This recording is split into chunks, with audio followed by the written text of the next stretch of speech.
Hey my watchers, welcome. Today we are gonna see. What if Harry Potter had Omni Shadow Mage power? Join Patreon for early access exclusive content of Super Op stories. Also contents that's too far for YouTube. You will get 400 content there, please do check that too. Please subscribe this channel, because definitely I will try my best to provide a valuable content for you all. Also check the description to support the original author for this beautiful creation. Harry lay whimpering as he curled in the dark, injury slowly dripping down his back, agony to the open, oozing fissures. They burnt, and in the corner of his mind, he knew they were infected, but he also knew that no one would clean them. They didn't care if it killed him, and he would be left here in the dark for days. He knew this just as he knew why this happened. You may think he must have been attacked. For those of you who know Harry's story, you would think Death Eaters had captured him. You'd be wrong. If that was the case, this would not be how Harry Potter would die. He would die with dignity, killed on a battlefield surrounded by the dead and the dying, with the scent of injury in his nose as he locked eyes with his end. But no. Instead, Harry Potter believed he would die slowly from infection and thirst and hunger, rather than a big green light. He would die weak and helpless because of another's fear. No great battle where everything is at stake. Simply the hatred his family held for him. This is how it ends. Now I know how this seems. The end of everything as you know it. A short and cruel tale of abuse and death, where Harry Potter dies and the world. Harry had been here before. He knew pain and darkness before he knew his own name. Perhaps this is why his abilities had manifested so quickly. When one stares into the shadows so long, they start to look back. Harry had long grown used to the dark figures following him, whispering secrets in his ear. His shadows had kept him safe, comforted him since childhood, and he had never feared them because of this. That made him different. Most shadow mages hear the shadows when their magic appears, like his mother had. The fear of these strange images and voices often drove the wielder mad. Not Harry though. All he'd wanted was a friend, so he listened to the shadows, spoke to them, and they whispered secrets in turn. About his parents and their deaths, the light and their persecution of the shadow mages. How Harry had to keep quiet about his dark, strange friends, for fear of being taken away. So of course, Harry knew that he could have left the Muggles any time. He could have the shadows kill them, or simply transport him away. Merlin knows why he hadn't. If he had, he wouldn't be in this damn cupboard, dying. He was desperate to leave now, but he had nowhere to go, and not enough strength to summon his shadows. He would die here. For the first time since Harry was 5 years old, he cried. Not a harsh sobbing, or shaking shoulders. A single tear fell down his cheek, hitting the floor, unseen in the shadows. Just as his eyes started to close, and his life started to fade, movement could be seen in the very depths of the darkness around him. Perhaps his shadows would stay loyal to their master, to save him even from death. The feel of this, it was dark and old. Darker than even he, the Dark Lord. He stood, confused, as his followers drew their wands. The light from the torches seemed to fade, as their flames flickered and the shadows of 3 men unseen creeped out along the floor in the moonlight. Dark, oily smoke rose from where they joined, and a dark figure could be seen in its center. As soon as it started, it was gone, and the hall returned to its previous state. Shadow magic. Voldemort breathed out. There hadn't been a shadow mage in centuries. One on their side would win this war. Bellatrix, it would seem we have a guest. Who is it? His ever-loyal servant creeped forward and then gasped, stepping back, as a look of horror crossed her face. Harry Potter. At first he couldn't quite understand the look on her face. Their enemy was right there, why hadn't she killed him? Walking forwards to see the boy, it occurred to him that this was Harry Potter. As in Harry Potter had used shadow magic to come to a Death Eater meeting. Harry Potter was dark. And most surprising of all, Harry Potter was already dying. For 3 days Harry drifted in and out of restless sleep, nightmares of cruel muggles and manipulating old men plaguing him. The few times he was awake, his shadows were usually there to comfort him, their cold misty grip calming him and cooling his fever. Other times there were dark silhouettes watching him, and he knew they were real, or his shadows wouldn't have hidden. He wasn't sure where he was, only that his dark protectors whispered in their language of safety and acceptance. They understood best how to reassure him. On the 4th day, Harry finally woke properly and sat up to observe his surroundings. Smooth black silk sheets rested over his legs on a large dark wood bed, most likely mahogany. Thick black curtains blocked most of the light in the room, though a gap allowed an ray of sun to illuminate the fancy Gothic bureau, desk, and dressing table. Wherever he was, the people who owned this place were rich as fuck. The Malfoys? No, his shadows wouldn't bring him to them. They'd kill without hesitation. Too idiotic to recognize his magic for what it was. Closing his eyes, he stretched out a thin tendril of magic along the halls of the house, getting a feel for the owner and its history. Endless dusty walls and mossy decay answered him, with a strong underlying darkness. It greeted him with a strange familiarity, and it took his sleep-addled brain a moment to understand. He was in Riddle Manor. They had taken him to the Dark Lord. Horrified Harry jumped out of bed, summoning his wand and shadowing to the entrance hall. He sprinted to the door, but just as he reached the sound of echoing footsteps made him freeze.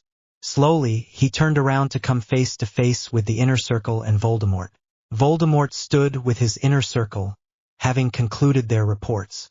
He hadn't expected Harry Potter to be up and about yet, or looking so recovered. The boy was clearly spooked, however. He'd run out of his room in nothing but pajama trousers. "Relax, Potter, we aren't going to kill you. Just talk." The boy looked down at himself and his face flushed bright red. Harry hesitated and looked at Voldemort consideringly before a flicker in the. Harry wasn't sure how to act.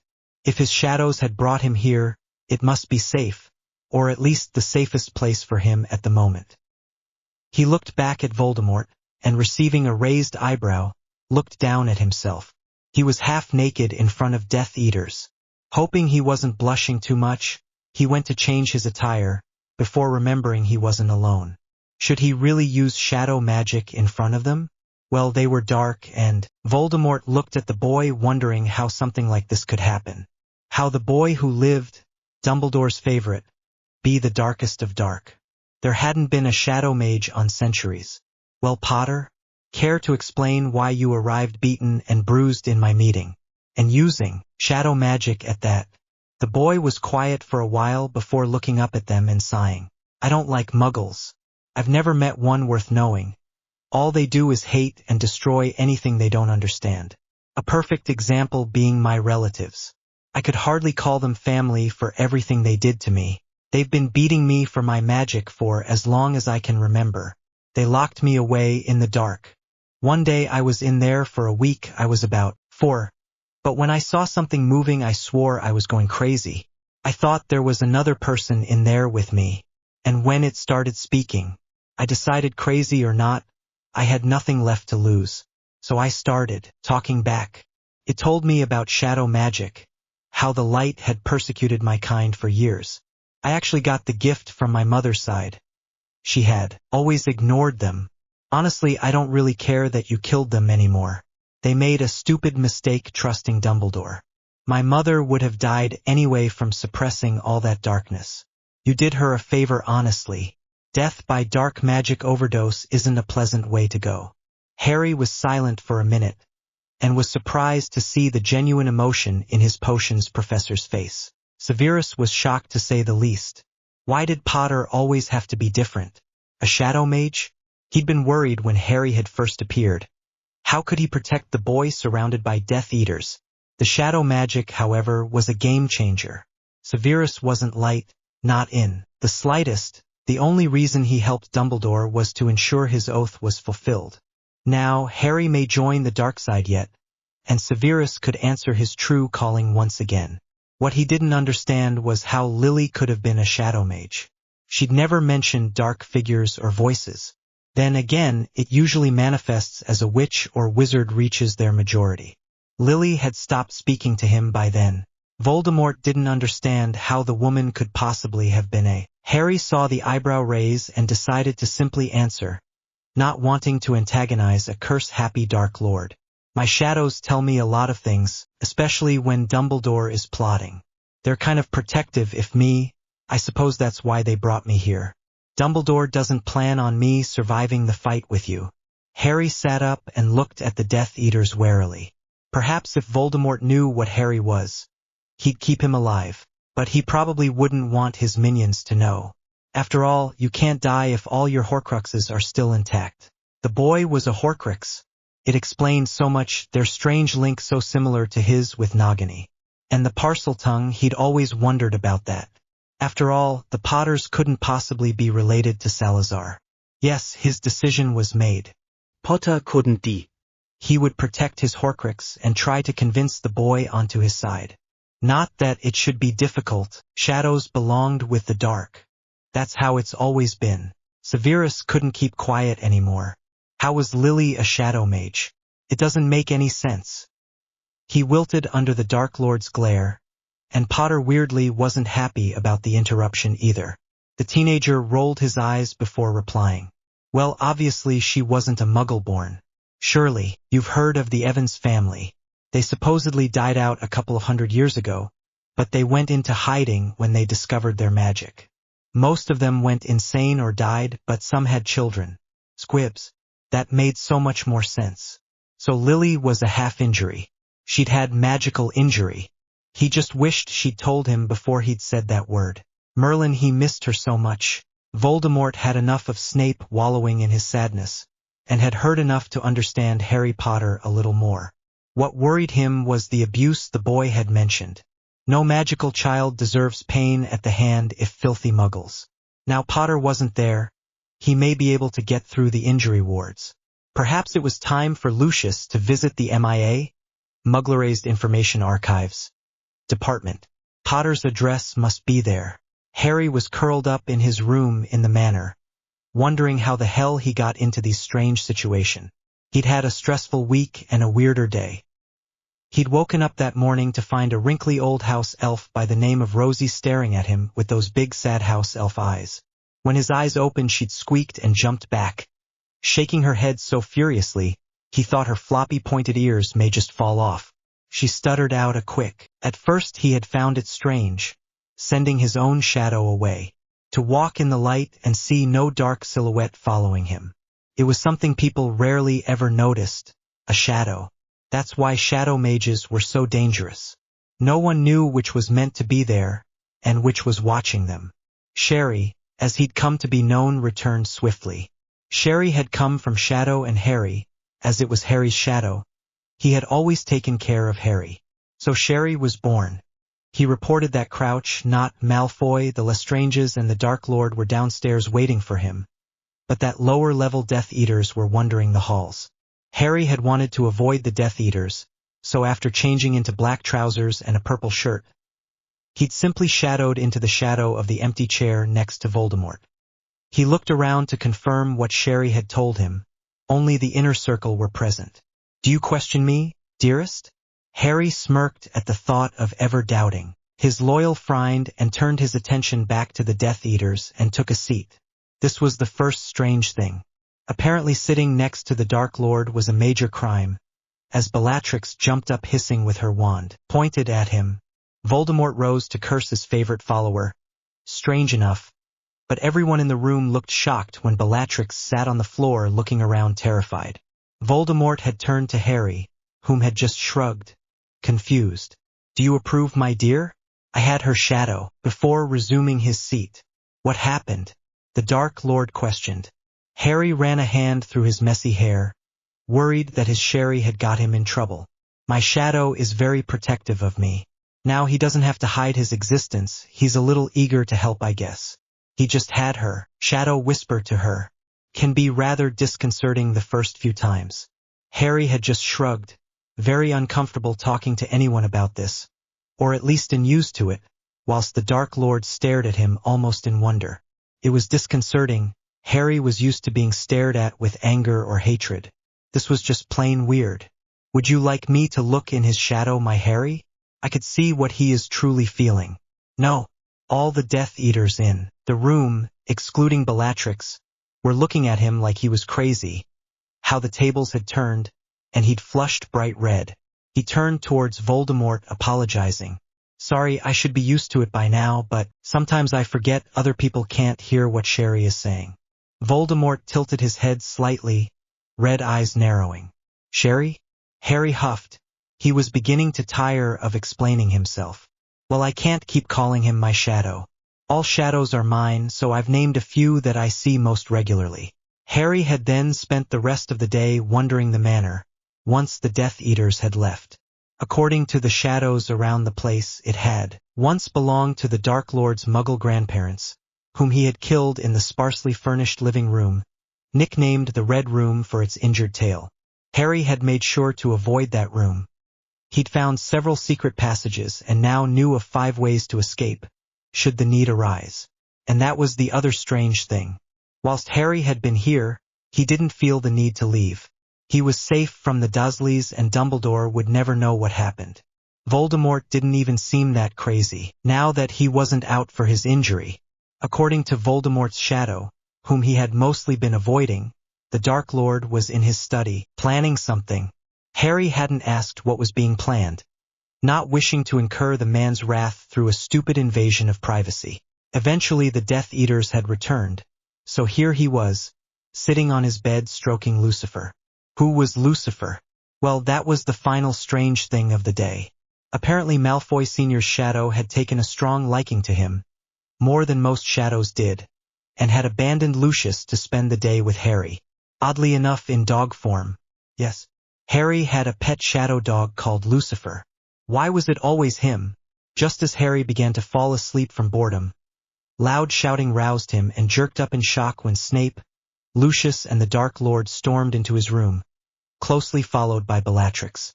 Whilst Lucius looked furious, and Snape solemn, it was Bellatrix that worried him. The glee in her expression only spelled trouble, though Voldemort seemed merely curious if anything. What the hell's going? He asked, annoyed that he couldn't have even a few minutes if rest from the craziness of his life. Lucius opened his mouth, clearly ready to shout when Snape interrupted. Potter, I knew you were just like your father, but this is worse than anything he did. Lucius knows what plans and weaknesses and... Suddenly Malfoy fell silent and everyone in the room turned to the Dark Lord, who was calmly replacing his wand after silencing the blonde. Compose yourself, Lucius. You're acting a disgrace. Voldemort turned towards Harry, red eyes gleaming, and Harry knew without the shadows or his scar that old Snake Face wasn't happy. Well, Harry, did you steal and read Lucius's shadow? He blinked and felt the urge to laugh hysterically. They really thought he'd stolen Lucius's shadow? How ridiculous. That really isn't how it works. I can use my abilities to read surface thoughts and emotions, even through occlumency shields. But the only way I could get everything was if your shadow was willing to tell me and betray you. Whilst Lucifer has taken quite a liking to me, I have no interest in anything hidden by your mind. He smirked and felt the prickling if his scar died down. Of course Voldemort knew if he was telling the truth. You lie. Bellatrix had enough of this disgusting half-breed brat. He was obviously spying for the light. Her lord would know this and kill him. Then the Dark Lord would finally pay attention to her, and make her his queen. After all, she was the most loyal of his subjects, and most beautiful. The boy speaks only the truth, Bellatrix. Lucius's shadow is right there. The Death Eaters all looked at the dog sitting comfortably in Harry's lap, and Lucius flushed red in embarrassment. Damn, that little brat was always getting one over them. Why could her lord not see that he should just kill the boy?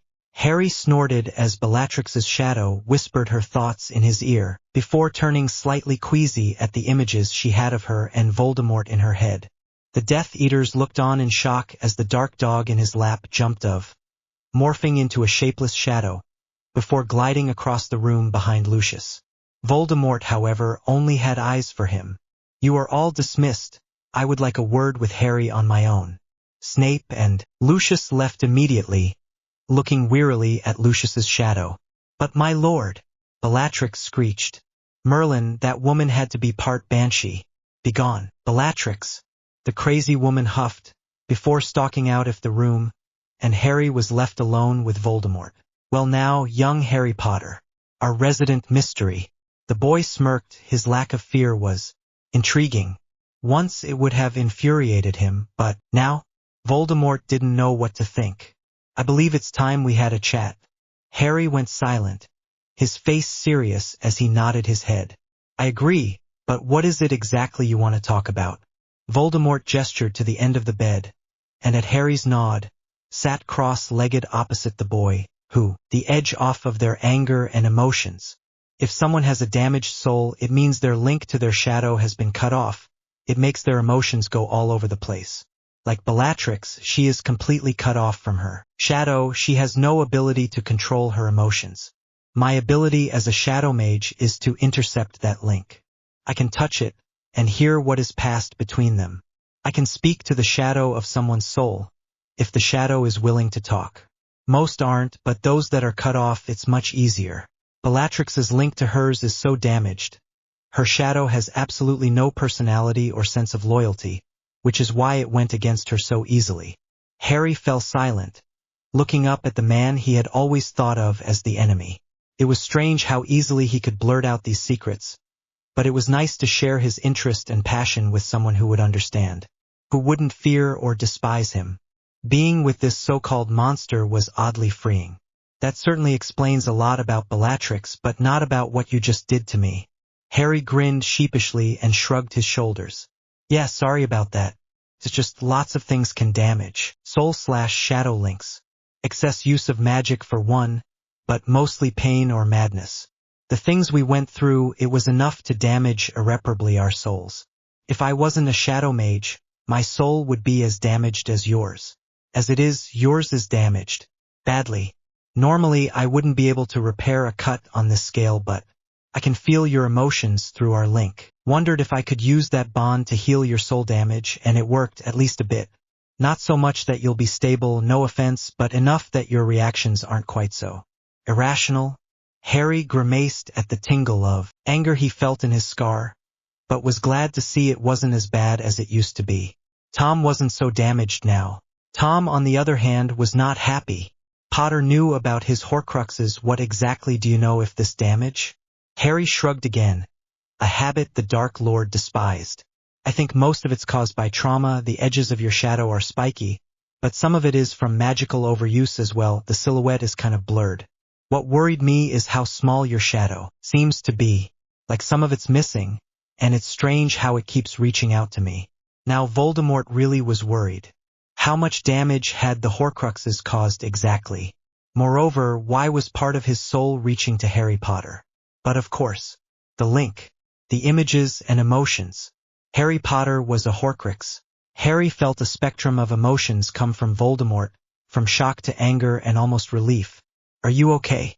He didn't know what possessed him to ask the Dark Lord that, but the shock it garnered was kind of sad.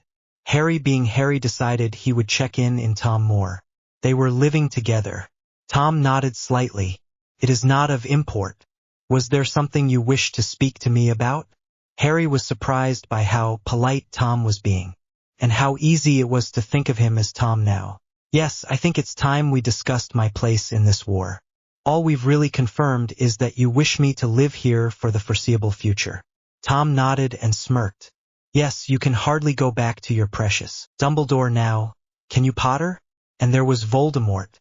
Harry glared at the Dark Lord. As if I would want to in the first place.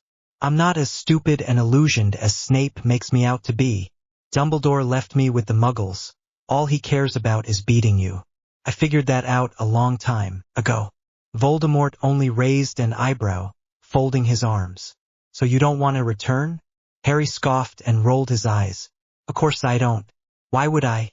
Here I can talk to my shadows and use the full extent of my magic without being judged or hated. Sure, the Death Eaters are a bit of a downer, but I can put up with them. It's not like I was really learning anything at Hogwarts anyway. Tom nodded. What Harry was saying made sense. It was just difficult to think of this coming from Harry Potter. He had to remind himself that none of them knew the boy. What of your friends? The boy scowled and raised his knees to his chest. Arms circled around his legs. The position was a familiar one, full of anger, self-loathing and sadness. What friends? You mean the ones that are jealous of my fame, and report every breath I take to Dumbledore? Or do you mean the ones that are so light and blind that they would turn on me the second they found out I was having a cordial conversation with you, that I don't want to kill you? There's no one I'll. Perhaps the boy wasn't so different. And what would that be? His so-called enemy looked up at him with a lopsided grin, messy hair falling into his eyes. You and I really aren't so different. Harry and Voldemort walked down to the dining room for dinner, having agreed that, at least for now, Harry would take no part in the war. For both, it was clear that Harry would not be returning to the light, and a tension that had been previously unnoticeable to them before had disappeared. Walking into the room, the Death Eaters stood as the Dark Lord entered. Look at them, the little minions. No wonder their shadows flock to you. Superior. Harry giggled, ignoring the strange looks on everyone's faces as Voldemort glanced at his shadow and smirked. Harry was glad someone finally understood him. Taking his seat, to the left of Tom, he started to eat, ignoring how the other occupants hadn't even sat down yet. Harry, generally people wait for me to eat before gratifying themselves. Voldemort hissed at him. Harry rolled his eyes and stood up, reaching over the table to grab the cheese and cucumber sandwiches along with a salad. He dumped them both in front of Tom before resuming his healthy dinner of fish and chips. Happy? He said, ignoring the mixture of shocked and infuriated faces now seated at the table. Tom simply sat, deciding that perhaps it would be best to simply become used to Potter's brusque way of things. A true lion with Slytherin mettle. You're more observant than most give you credit for, he replied, referring to his favorite meal that the boy had laid before him. Yeah, well, someone likes to put me in a bad light, Harry replied, glaring at the spy master to the right of him. Voldemort struggled not to chuckle at the boy's animosity to the professor. It was true, from what Severus had said of the boy, you would have expected Potter to behave more like a Weasley with the Malfoy attitude. He snorted at the idea, and then froze. He just laughed. Normally, in front of people, Harry's Merlin be damned shadow magic. He went to glare at the boy, but was surprised to see a wide smile directed his way. Maybe you should laugh non-maniacally more in the future, your royal darkness. Instead of being infuriated like he normally would, Tom was simply amused. Well, perhaps you should address me in such a way more often as well. Potter just snorted and returned to his meal. Yes, Potter was nothing like he expected. Severus could not keep his silence any longer. Nothing was making sense, and he had a duty to Lily. His sweet Lily. If only he'd known. She would still be alive. She wouldn't have chosen James over him. As everyone stood to leave, he turned towards the two that remained, the Dark Lord and Potter. My lord, if it would be acceptable, I would like to speak of some things with you and Potter. The boy in question groaned and rolled his eyes, before furrowing his brows and slumping in his seat. Typical rude little brat. Teenagers. Severus simply didn't understand why the Dark Lord hadn't cursed the boy yet. Of course he wouldn't kill such a valuable asset as a shadow mage, but surely a Crucio would temper the boy? Suddenly both Potter and the Dark Lord sat up in their seats and glared furiously at him. Surprise? Snape was in love with his mother. Gross. He looked over at Tom and noticed he was paying a ridiculous amount of attention to the slimy git, and through the link discovered that Tom was using legilimency. Naughty! Harry smirked and then froze at the words Sherry relayed back to him from Snape's shadow. Surely a Crucio would temper the boy? Harry sat up, glaring at the bitter man. Did he really hate him that much? Things about Lord Voldemort's ally, but was stopped suddenly by a hand at his wrist. As much as I appreciate the fact cursing me isn't a fun thought to you anymore, I'm sick of him bullying me. Tom smirked before gesturing to Severus. Severus, you will not treat Harry in such a way. He isn't the ignorant brat you wish him to be, but he is a shadow mage.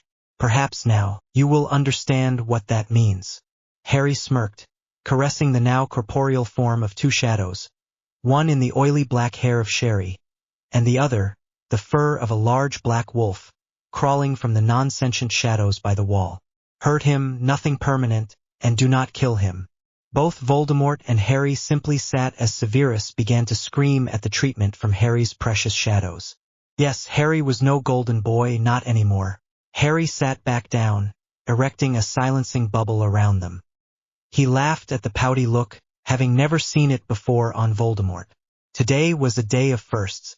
Sorry, sadist, but I'm not a fan of tortured screaming.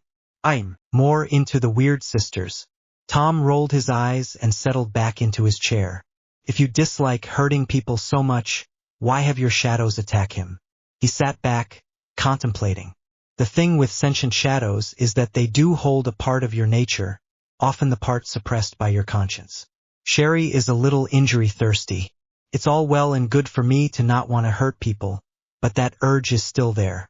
If I tried to stop Sherry from doing so, he wouldn't be happy with me, and might even rebel.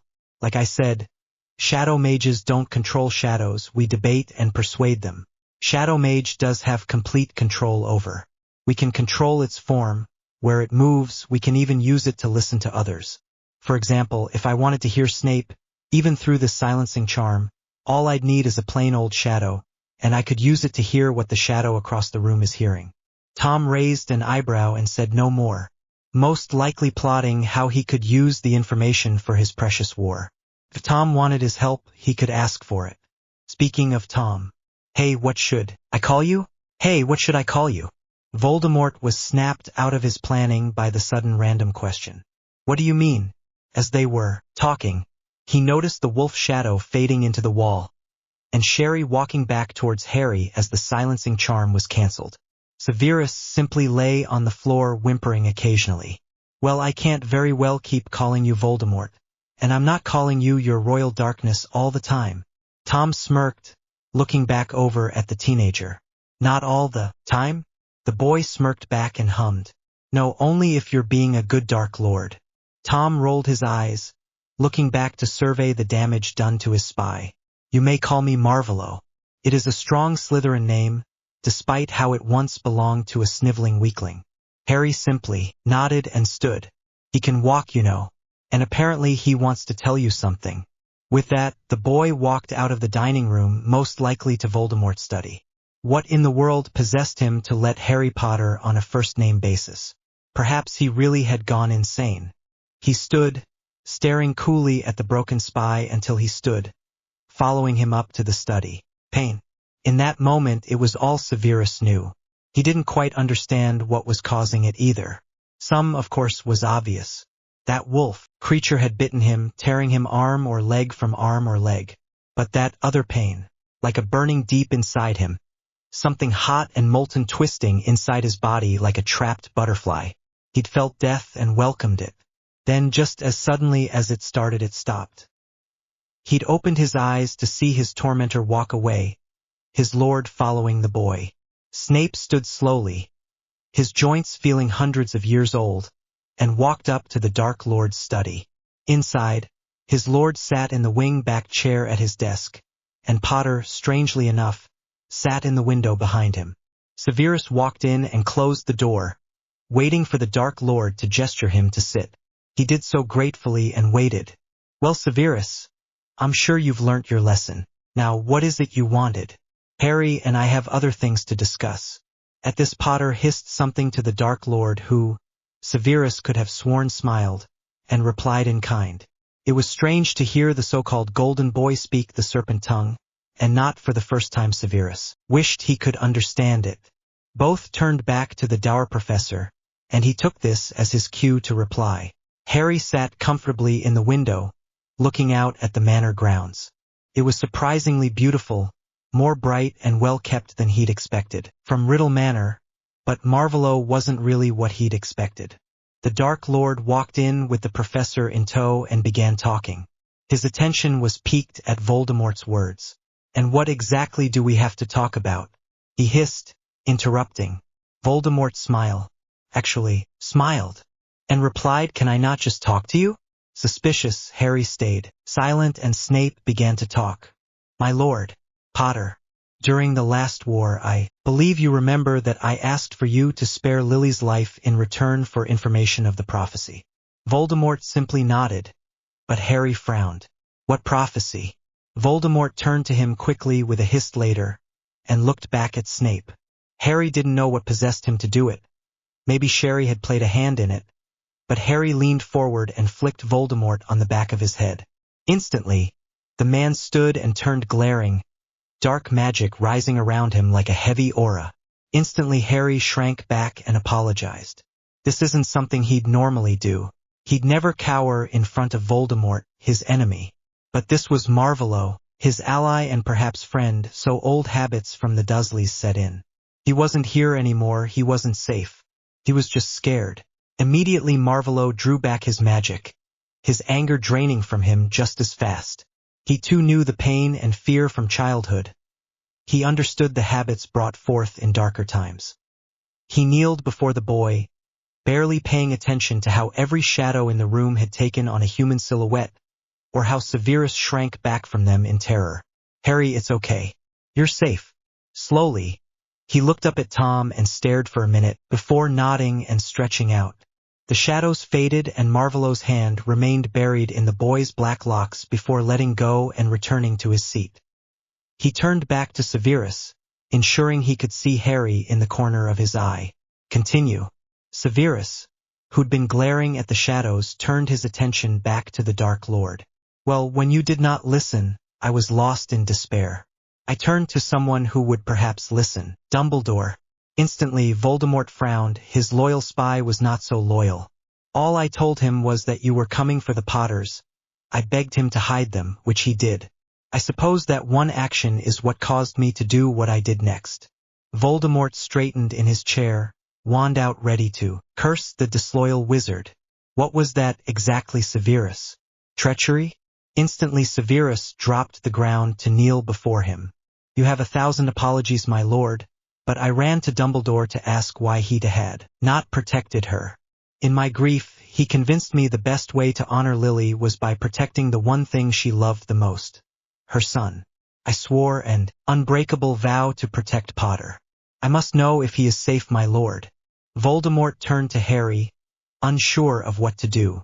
Traitors were related by painful execution, but this man had sworn to be the lifelong protector of the broken boy in the window. Was Potions Master Severus Snape to die? Turning, Voldemort looked at Harry. Well, what do you think? I'd normally kill traitors. Harry nodded slightly, eyes vague before blinking and turning to Voldemort. Huh? Shaking his head, he stood and walked over, offering his hand to the boy. He took it and stood, swaying slightly. He tugged the boy towards him, until he was slightly leaning against his side. He nodded towards Snape. What do you want to do? We can decide later if you aren't up to it now. Harry nodded and glanced at Severus from the corner of his eye. I think we should leave him in the dungeons to stew a bit. You can decide what to do with him later. Tom nodded and said we can decide what to do with him later. I'll have Wormtail take him away. He turned to Snape only to see him gone. He looked around the room confused, when a black shadow walked towards them. I've taken him away to the prison area.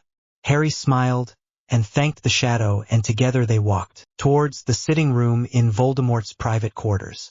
Voldemort was worried about Harry, and was sure the boy could feel it through the Horcrux bond.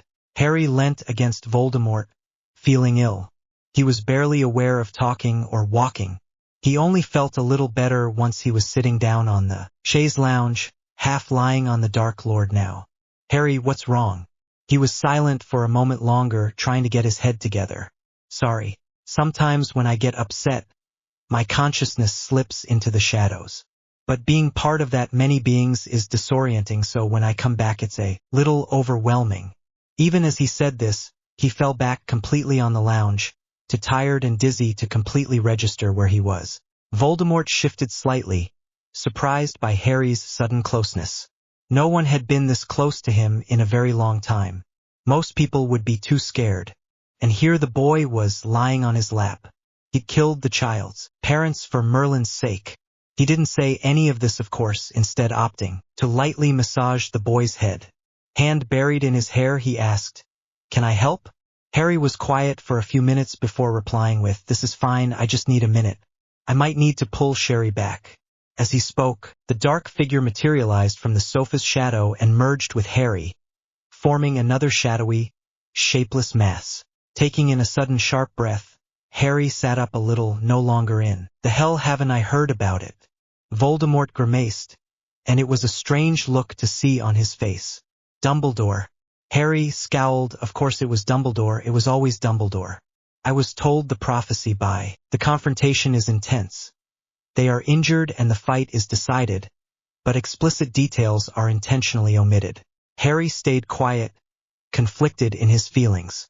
On the one hand, the Dark Lord wasn't what he'd perceived him to be. Harry had never felt so accepted or interested in a very long time. On the other hand, the man took his parents from him. Perhaps if his mother hadn't been so scared of anyone knowing about their abilities, she would still be alive. Looking up, he saw the clearly uncomfortable look on Voldemort's face, probably from the topic. It was a little awkward. What did the prophecy say? Harry felt the relief flow through their strange connection. The prophecy was, the one with the power to vanquish the Dark Lord approaches, born to those who have thrice defied him. Born as the 7th month dies, and the Dark Lord will mark him as his equal. But he will have power the Dark Lord knows not. They both were silent for a minute, Harry obviously thinking over everything they heard. Voldemort watched the boy, wondering not for the first time what was going on in his head. Well, it says I have the power to vanquish you, not that I will. And even then, vanquish doesn't necessarily mean kill. Just defeat in some way. I could thrash you at chess and consider the prophecy done. Voldemort chuckled. As if you could beat me at chess. He laughed again at the indignant sound Harry made in response. He was laughing a lot now. Harry was right, he really wasn't acting like a Dark Lord. He was disturbed by this. To what extent had his madness affected him? He was drawn away from this worrying contemplation by Harry's next words. Marked as his equal. Well, that was on you with this stupid scar, and the power you know not is obviously my shadow magic. Although you know about it now. Voldemort nodded. Harry wasn't wrong. Prophecies were always open for interpretation. This one quite simply seemed to claim that Harry was a potential equal, rather than a threat. Eyebrow looking over at the boy. What are you giggling at, little shadow? He asked, massaging the boy's head. Why was his hand still buried in his hair? What was happening here? My parents defied you 3 times. The boy grinned, and for a second Voldemort felt the old familiar anger at the boy's brash disrespect. He calmed himself. This wasn't disrespect. It was banter. Relaxing again, he returned a witty quip. Yes, well. His mind went blank, and he growled slightly as Harry dissolved into a fit of giggles at his weak response. He rolled his eyes and sighed. This is what he, the Dark Lord Voldemort, had been demoted to. The playmate of rampaging Gryffindor. Oh! Less of the rampaging, your house is still standing, isn't? Voldemort blinked confused. How did you know what I was thinking? He narrowed his eyes suspicious. Had this all been a plot, the spot? He had to agree the light would never risk a shadow mage being set loose. Well, how do you know what I'm thinking? Harry pondered the question. The thoughts had just popped into his head and, like Voldemort's emotions, he just knew they were the Dark Lord's, not his. I think it's coming through the connection. Know the tears in your soul are more healed. It might be that the connection is becoming stronger. Or it might just be because we're closer. Normally we don't exactly hang out. He turned and glared at the man accusingly, who snorted. Well, do forgive me, but I've been rather busy taking over the world. At this Harry snorted, with a quietly muttered megalomaniac, that he clearly heard. It was strange, how comfortable he could be with the man. Anyway, Harry said, quick to move on from his deep thoughts. What else did you want to talk to me about? Voldemort was silent for a while, not sure what to say. I wish to discuss your plans. You healed me and have seen the damage to my soul. You know from Dumbledore about my Horcruxes. Do you understand what this means? Harry stilled before replying. You mean about how I am a Horcrux? Is that why I get your thoughts and feelings sometimes? Voldemort sighed, relieved he wouldn't have to explain it to the boy. Yes. Dumbledore clearly wants you dead either way. With your shadow magic by my side, I know the dark could win this war. I won't force you to participate. You must be tired of fighting for other people. Either way, you are welcome to stay here. I won't force you to return to Hogwarts like Dumbledore. Harry was quiet, and Riddle didn't know if he was upset or not. Why had this link suddenly become only one way? I don't want to go back, but if I don't, people will become suspicious. I'll go back to Hogwarts and tell you anything I find out about the Light's plans. But I'm not sure if I want to fight yet. I do have friends in the Light, remember? Though they'd probably hate me for being here. Voldemort nodded. He hadn't expected anything else. Okay. Harry turned around, feeling hesitation through the soul link. Spit it out, Voldemort. It was strange to say that, and he half expected to be on the receiving end of a wand. What do you want to do about your muggles? Harry froze, his back hurting from tensing so much. They hurt you, Harry, they deserve to pay. I could make it so you never have to go back. This was how Voldemort had so many followers. Such tempting offers in that dark, sinful voice. It was difficult not to fall in. In fact, it was impossible. Kill them. He felt the surprise from the man without even needing the connection. He laughed without humor. The only way he'd ever be safe, the only way Dumbledore couldn't force him to return, was if the Dursleys were dead. They'd almost killed him last time, he couldn't go back. He couldn't. I don't like killing people, and I never wanted to be responsible for someone else's death. But they have to die. Some people just deserve it. He felt Voldemort nod, his hand still stroking Harry's hair, which was strangely soothing. Very well, I have it taken care of immediately. Harry startled at that. No. Voldemort looked at him, clearly confused. If you do it now, Dumbledore will know I'm missing. Then I'll have to explain where I was. If you do it while I'm at school, there is no way it can be linked back to me. The Dark Lord nodded. Very well, it's decided.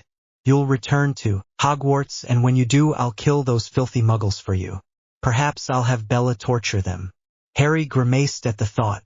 Perhaps he wasn't a good person, he had tortured and manipulated people before, but it wasn't something he enjoyed. It never would be. He turned to complain to Voldemort when suddenly the door burst open and Bella rushed in. My lord the me, she began to shout. She stopped just as suddenly as she entered and screeched. A high-pitched, grating sound that reminded Harry of a banshee. He very quickly took in the position they were in again. Harry Potter half lying on the Dark Lord Voldemort, who had one hand on his shoulder and another buried in his hair. Turning bright red, he coughed and sat up, edging away from the man. Voldemort growled at the interruption. How dare Bella enter his private? Know that you've abandoned them. The boy pulled a face at that, but stood determined. You're only going to kill them anyway. It's not like they'll tell anyone. Voldemort nodded, turning fully, his wrist still captured by Harry's. Harry felt a million eyes watching him, or more specifically watching the hand at the small of his back. He was suddenly quite keenly aware of the Dark Lord's closeness, feeling very seen and judged. Instead of hiding his face behind his hair as he usually would, he pulled all the nearest shadows close to him, his eyes turning black and the room growing darker. The impressive aura of shadow magic sent shivers down the Death Eater's spines, and he smirked as they were now the ones uncomfortable. Voldemort sat at the head of his table, in a throne-like chair, snaking his arm around Harry's waist and pulling him to sit on the chair's arm. Harry didn't understand why Voldemort suddenly wanted him so close, but with so many people that wanted him dead surrounding them, he didn't argue. Nagini slithered over the table, curling up on Voldemort's lap, staring up at Harry. If anything, the snake's strangely intelligent eyes scared him more than the Death Eater's. He looked over, and was shocked at who he saw, levitated over the table. Harry felt a million eyes watching him, or more specifically watching the hand at the small of his back. He was suddenly quite keenly aware of the Dark Lord's closeness, feeling very seen and judged. Instead of hiding his face behind his hair as he usually would, he pulled all the nearest shadows close to him, his eyes turning black and the room growing darker. The impressive aura of shadow magic sent shivers down the Death Eater's spines, and he smirked as they were now the ones uncomfortable. Voldemort sat at the head of his table, in a throne-like chair, snaking his arm around Harry's waist and pulling him to sit on the chair's arm. Harry didn't understand why Voldemort suddenly wanted him so close, but with so many people that wanted him dead surrounding them, he didn't argue. Nagini slithered over the table, curling up on Voldemort's lap, staring up at Harry. If anything, the snake's strangely intelligent eyes scared him more than the Death Eater's. He looked over, and was shocked at who he saw, levitated over the table. Voldemort, quite honestly, didn't know why he suddenly wanted Harry so close. Perhaps now he was spending so much time with the boy, the Horcrux bond had strengthened. Or perhaps he simply didn't like the glint his Death Eaters had in their eyes when looking at the boy. All these emotions confused him, and he turned them away, instead focusing on their captive. Of course, his thoughts were again instantly consumed by Harry, worried about how the boy would react to his precious godfather being in the midst of the dark. Harry didn't know how to react. This was the one person in the world that cared about him, Harry, not Harry Potter the Chosen One. On the other hand, he'd lost count of the times Sirius had called him James. The man had truly lost any sense he'd had in Azkaban, and the man was unconditionally loyal to Dumbledore. A part of Harry was trying to convince himself that it didn't matter, that Voldemort would only kill him anyway. Then, of course, how that felt. He looked into Sirius' eyes, and read the shock and worry and fear in his head. Not for himself, but for Harry. Guilt overwhelmed him, and he was only drawn from his darkening thoughts by a touch at the crook of his elbow. Quite often I've been wondering why you hear my thoughts, but I can know. Longer read yours. It would help to know what was going on inside that head of yours, little one. He saw Harry smile slightly, and sat back, pleased that the boy wasn't mad at him at least. To Sherry, I think. He protects me. I wouldn't be surprised if that included my mind too. Voldemort nodded. It made sense. Even now, the limits to what shadow magic was capable of had yet to be found. He stood, addressing his followers as they shifted impatiently. My loyal followers, it would seem you have brought me a gift. Several of them bowed their heads, their thoughts worried and nervous. Others, his more deranged and devoted, nodded and grinned, leaning forward, eager for injury. Sirius Black, traitor to your injury, your name, and your family. Letting down even your dear James and Lily. I wonder, will anyone even miss you? A solitary tear dropped out of Sirius' eye, and Harry had to conceal his frown behind a blank mask, siphoning his hurt off to Sherry to hold. Sirius already blamed himself enough. Voldemort continued on, clearly oblivious to Harry's turmoil. Well, traitor, I wonder how you will react to your godson's treachery. As he said this, the silencing charm on Sirius was removed, and Harry felt feelings of regret push down the link, and a whispered apology in the back of his mind. Harry, get out of here, run. I'll hold them off. The Death Eaters cackled, jeering and throwing insults at his godfather, who still hadn't realized that Harry was free from any spells or chains. Ignoring the Dark Lord's words, Bellatrix stood laughing louder than the others. Yes, golden boy, run to your little mudbloods and injury traders, see how far you get. Immediately she fell to the ground, writhing. His parents would want. In the corner of his eye he watched Sherry fade away, all the shadows in the room growing and forming dark silhouettes of people, animals and monsters. How dare you? What gives you the right to judge me? My power came from my mother. My shadows have been here for me more you ever were. You, so blinded by your sycophantic adoration of Dumbledore, so desperate to rebel, that you never even saw how manipulative and wrong the man is. You're a child. I've done more for you, for nothing, than you've ever done for me. My parents would be ashamed that this is what you've become. I felt bad for you, Sirius, that you'd been caught by the dark, that you'd spend eternity locked up if I begged for your life, or that you'd die. But you would never support me, would you? If we let you leave, you'd only tell Dumbledore. Sirius, who'd frozen in terror at the capability of Harry's power, turned towards his godson, terrified and confused. Harry, what are you saying? Voldemort struggled not to stagger and lash out under the weight of the anger he felt flowing through the link from Harry. Sherry had clearly listened and decided to stop blocking the link. Harry, what is it you want? He hissed, unsure of how to proceed in the strange turn of events. Harry didn't reply, simply storming out of the hall. A slight whisper in the back of his head caught his attention, and concentrating, He found a thought in Harry's voice. All we can do is kill him. He smirked, a wicked smile that had the nearest Death Eaters trembling. Avada Kedavra! A sudden shout and a dull thud followed, before two gray eyes stared up at him, hollow. Nagini. Dinner. Sorry this one is a bit shorter, I just wanted to get it out quickly to you guys. And this seemed like a good place to stop. He sat still as his Death Eaters departed, left only with silence and a very content, full snake. Eventually, Nagini too left and he was alone. He worried. Would Harry hate him? Would he leave, or regret his decision? He leaned back in his chair, throne, and closed his eyes, focusing wholly on the Horcrux link. He felt pain, sadness, anger, and confusion, but no regret. Sighing, he stood and followed the pull of the bond to his private chambers. There sat Harry by the fireplace, staring into the flames which illuminated a small frown in his features. He strode forward silently before taking his seat in a wing-backed padded armchair. Harry didn't even look up. Tell me, what's on your mind? When Harry remained silent, he too looked towards the flames in quiet contemplation. Is there anything I can do to help? Both he and Harry felt shocked by the question. He was a Dark Lord, he did not offer help. He taunted their torment and used it against them.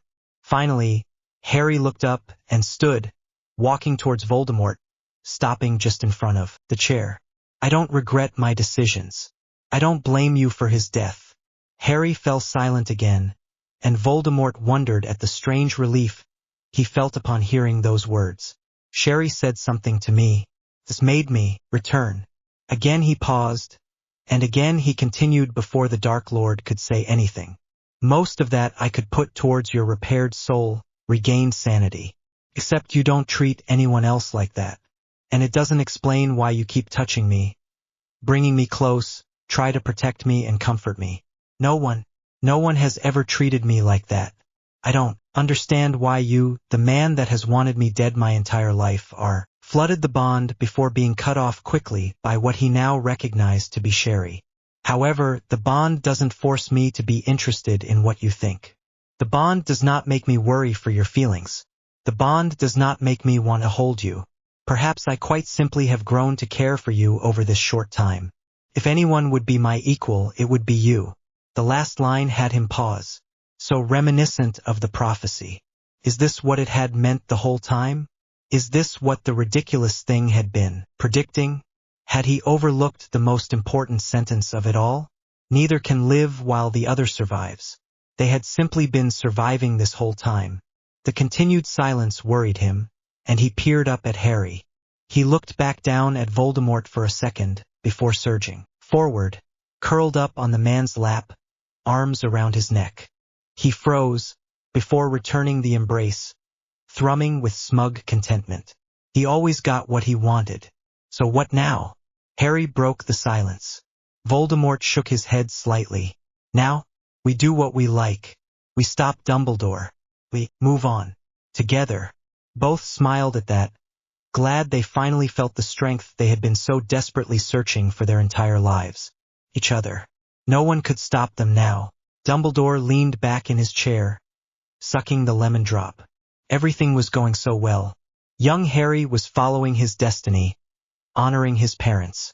Yes, the boy was the perfect light soldier, and at this rate would soon understand what he had to do to sacrifice to defeat Voldemort.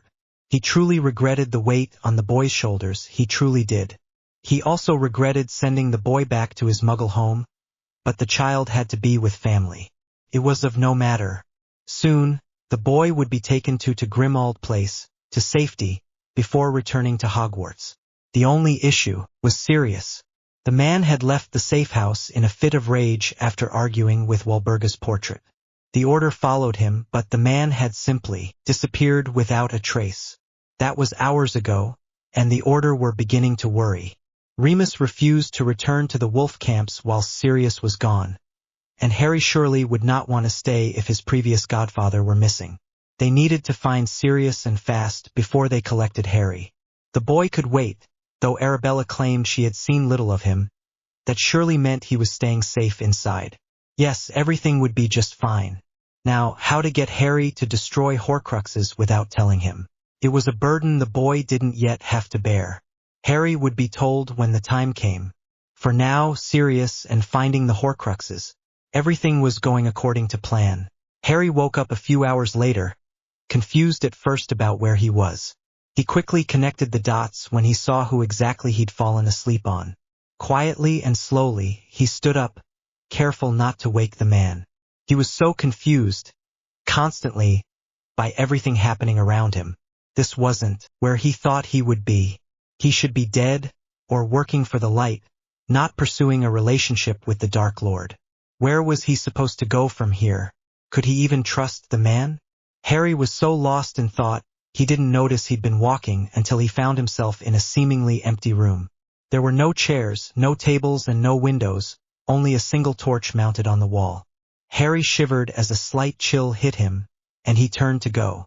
As he got to the door, he realized something, and paused. Unless you plan on breaking me out and returning to the Order? The man said it sarcastically, but Harry knew what it really was. Not gonna happen, sir. I'm happier and safer here than I am with the Order. And he said it was my decision. If I want you to live, you live. If I decide I don't really care that much, you die. Simple. At that, the man fell silent, contemplating. Harry waited. Snape always had something to say. Why? Why does he care for your opinion? Why does he allow you to live now after all these years? Harry opened his mouth to reply, but closed it upon realizing, I don't really know. Sherry had already informed him of their visitor, so he wasn't surprised when Voldemort walked forward, placing his hand at his back. I quite simply care for him. Surely you would understand that, Severus? From what I know, Lily was the only one you ever listened to. Harry frowned. There was something there. Quietly, Sherry giggled in the back of his mind, and Harry's face contorted in disgust at the realization. You fancied my mum. Oh, Merlin, is that why you hate me? You were almost my dad. Both Harry and Snape grimaced at that whilst Voldemort practically cackled. Well, Harry, have you decided what to do with him? He frowned. What was he going to do? On the one hand, Snape could be pretty handy to keep around. He knew his potions and apparently owed Harry a life debt. On the other hand, the man was a spy and couldn't be trusted. I think we should keep him here. We can't trust him not to rat us out to Dumbledore, but we can get him to make all your potions and whatever here. Snape frowned at that, but made no move to protest as his lord considered it. I suppose that works, but what of a spy? I'll have no more information from the Order. Harry shook his head, waving Sherry away as he started to torture the crying Auror. Sneaky shadow. Well, that depends on what you do with me. He hadn't expected the man's reaction to that.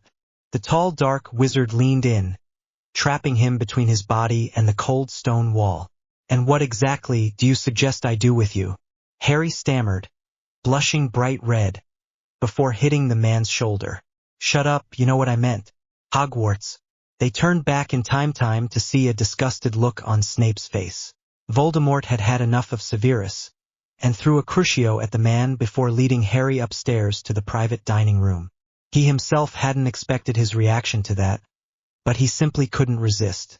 He felt younger and more free in his actions than ever, or at least since he'd been a teenager. He couldn't help but wonder how much of this was the Horcruxes and how much was Harry. Once he had taken a seat, he leaned forward closer to his human Horcrux, eyebrow raised. If you want me back at Hogwarts, I can collect plenty of information. My shadows can definitely help. He frowned at that, not wanting his Horcrux away from him. Besides, he wanted to keep Harry for himself, away from the meddling and manipulations of Dumbledore.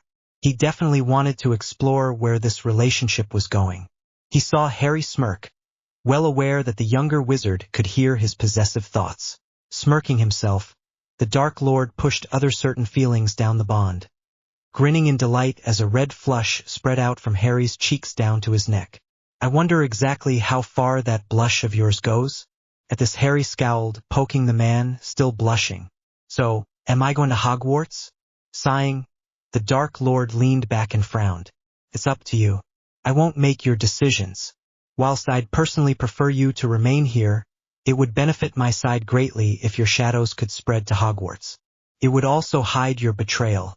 A sudden turmoil of shame, anger, and bitterness flooded the bond, and Harry stood turning away. Don't say that. Don't call it a betrayal. This isn't ideal, you know. Have friends on the light. Family. They aren't all bad. It's just Dumbledore and the Ministry and the Muggles. I can't stand them, they have to be destroyed. I just don't like turning away from them. Voldemort stayed quiet for a moment. He vaguely understood where Harry was coming from. Harry was leaving a lot behind because of his abilities, his relatives. But isn't ideal? Immediately Harry turned around again, face softening at the sibilant Parseltongue. I didn't mean it like that. I like it here for the most part. My abilities and preferences are accepted, you listen to and understand me. I'm glad that this happened. I just wish it didn't come at the price of losing my friends. Nodding, Voldemort took Harry's hands in his own, and drew him forwards until they were standing face to face, iridescent green eyes gazing up into glowing red ones. I understand. For what it's worth, I am sorry for all the pain you've been through. A lot of it has been on my part. I understand now how much that hurts, when I couldn't before. You've healed me, I want to do the same in turn. I've never been a good man, but for you— Harry shook his head, silencing him. He moved, one hand resting at the nape of his neck, the other above his heart. I don't want you to change anymore. You're still you, you've always been you. Just a little saner, thankfully. You'll never stop being who you are, that isn't a bad thing, as much as Dumbledore tried to convince me it was. You're a Dark Lord. But you're my Dark Lord. At this, Tom rolled his eyes and scoffed. Gryffindors. Harry poked his chest and grinned. Hey, don't slam the lions, we bite. At this, Voldemort grinned. Harry was just asking for it. Promise? Harry blushed furiously, hitting the man. You're terrible.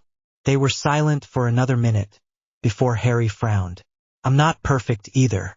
Shadow magic is incredibly dark, and whilst I'm not as sadistic as you, I'll kill anyone that gets in the way of what I want. I'm tired of pretending to be their perfect golden boy. At this, Voldemort loosely looped his arms around Harry's waist, pulling him close until they were flush against each other. And what is it you want, exactly? Harry's bitter smile said it all. Revenge. Freedom. Then, his expression softened into a gentle smile that Tom never thought could be aimed at him. You, Voldemort, ever the wicked Dark Lord, smirked and lifted the boy, giving Harry no choice but to wrap his legs around the taller man's waist. Well, that I can certainly give you. Severus glanced up as Bellatrix walked in. He frowned at the poor Auror, who whimpered at the sight of Bella, her smile all teeth, her eyes empty of emotion. Snapey, how good to see you again. You're free to go. He stood quickly as the gate swung open and rushed to leave. Immediately the crazy Lady Black swung forward, eyes wild and jaws clenched. If it was up to me, you'd be locked down here forever for me to play with, you traitor. As it is, my lord thinks it is best if you stay here and protect his new favorite toy. Severus's face remained blank, but inside he wanted to frown. Did she mean Potter? He'll get bored of the brat eventually. The filthy half-injury is just another tool for our Lord to cleanse our world. I look forward to playing with you then. And when I'm finished, I might just throw your carcasses to Fenrir. Outwardly, Severus did not react, but deep down he wanted to shiver at the thought of exactly what Bella would do if she got her claws into them. He truly hoped Potter was not being played by their lord. He had never seen the man so, dare he say, enamored by anything before. How am I to protect the boy if I stay here? Will he not be returning to Hogwarts? Bella glared at him before answering. You will protect him when possible, but our Lord does not trust you near the old man. You will make potions when you are told. Besides, the brat won't be there for long. Soon our Lord will rule this world, and you and Potter will be locked down here for my entertainment. At the thought, Bella's eyes glazed over and she swayed slightly, focusing on the broken Auror. All Severus could focus on later that night was the sick sight of ripping wet flesh and broken bones as a tortured scream bubbled up from the man's neck, choking on his own injury. Harry stared up at the Dark Lord, a tight grip on his wand as his eyes narrowed. The taller man looked down at him, impassive except for the slight smirk gracing his features. Their magic rose up, filling the air until it was almost suffocating. Bellatrix and the inner circle watched on with glee. This was it. Finally their lord would kill Potter and dark magic would rule the world. Voldemort raised his wand towards the younger wizard and opened his mouth to end it all.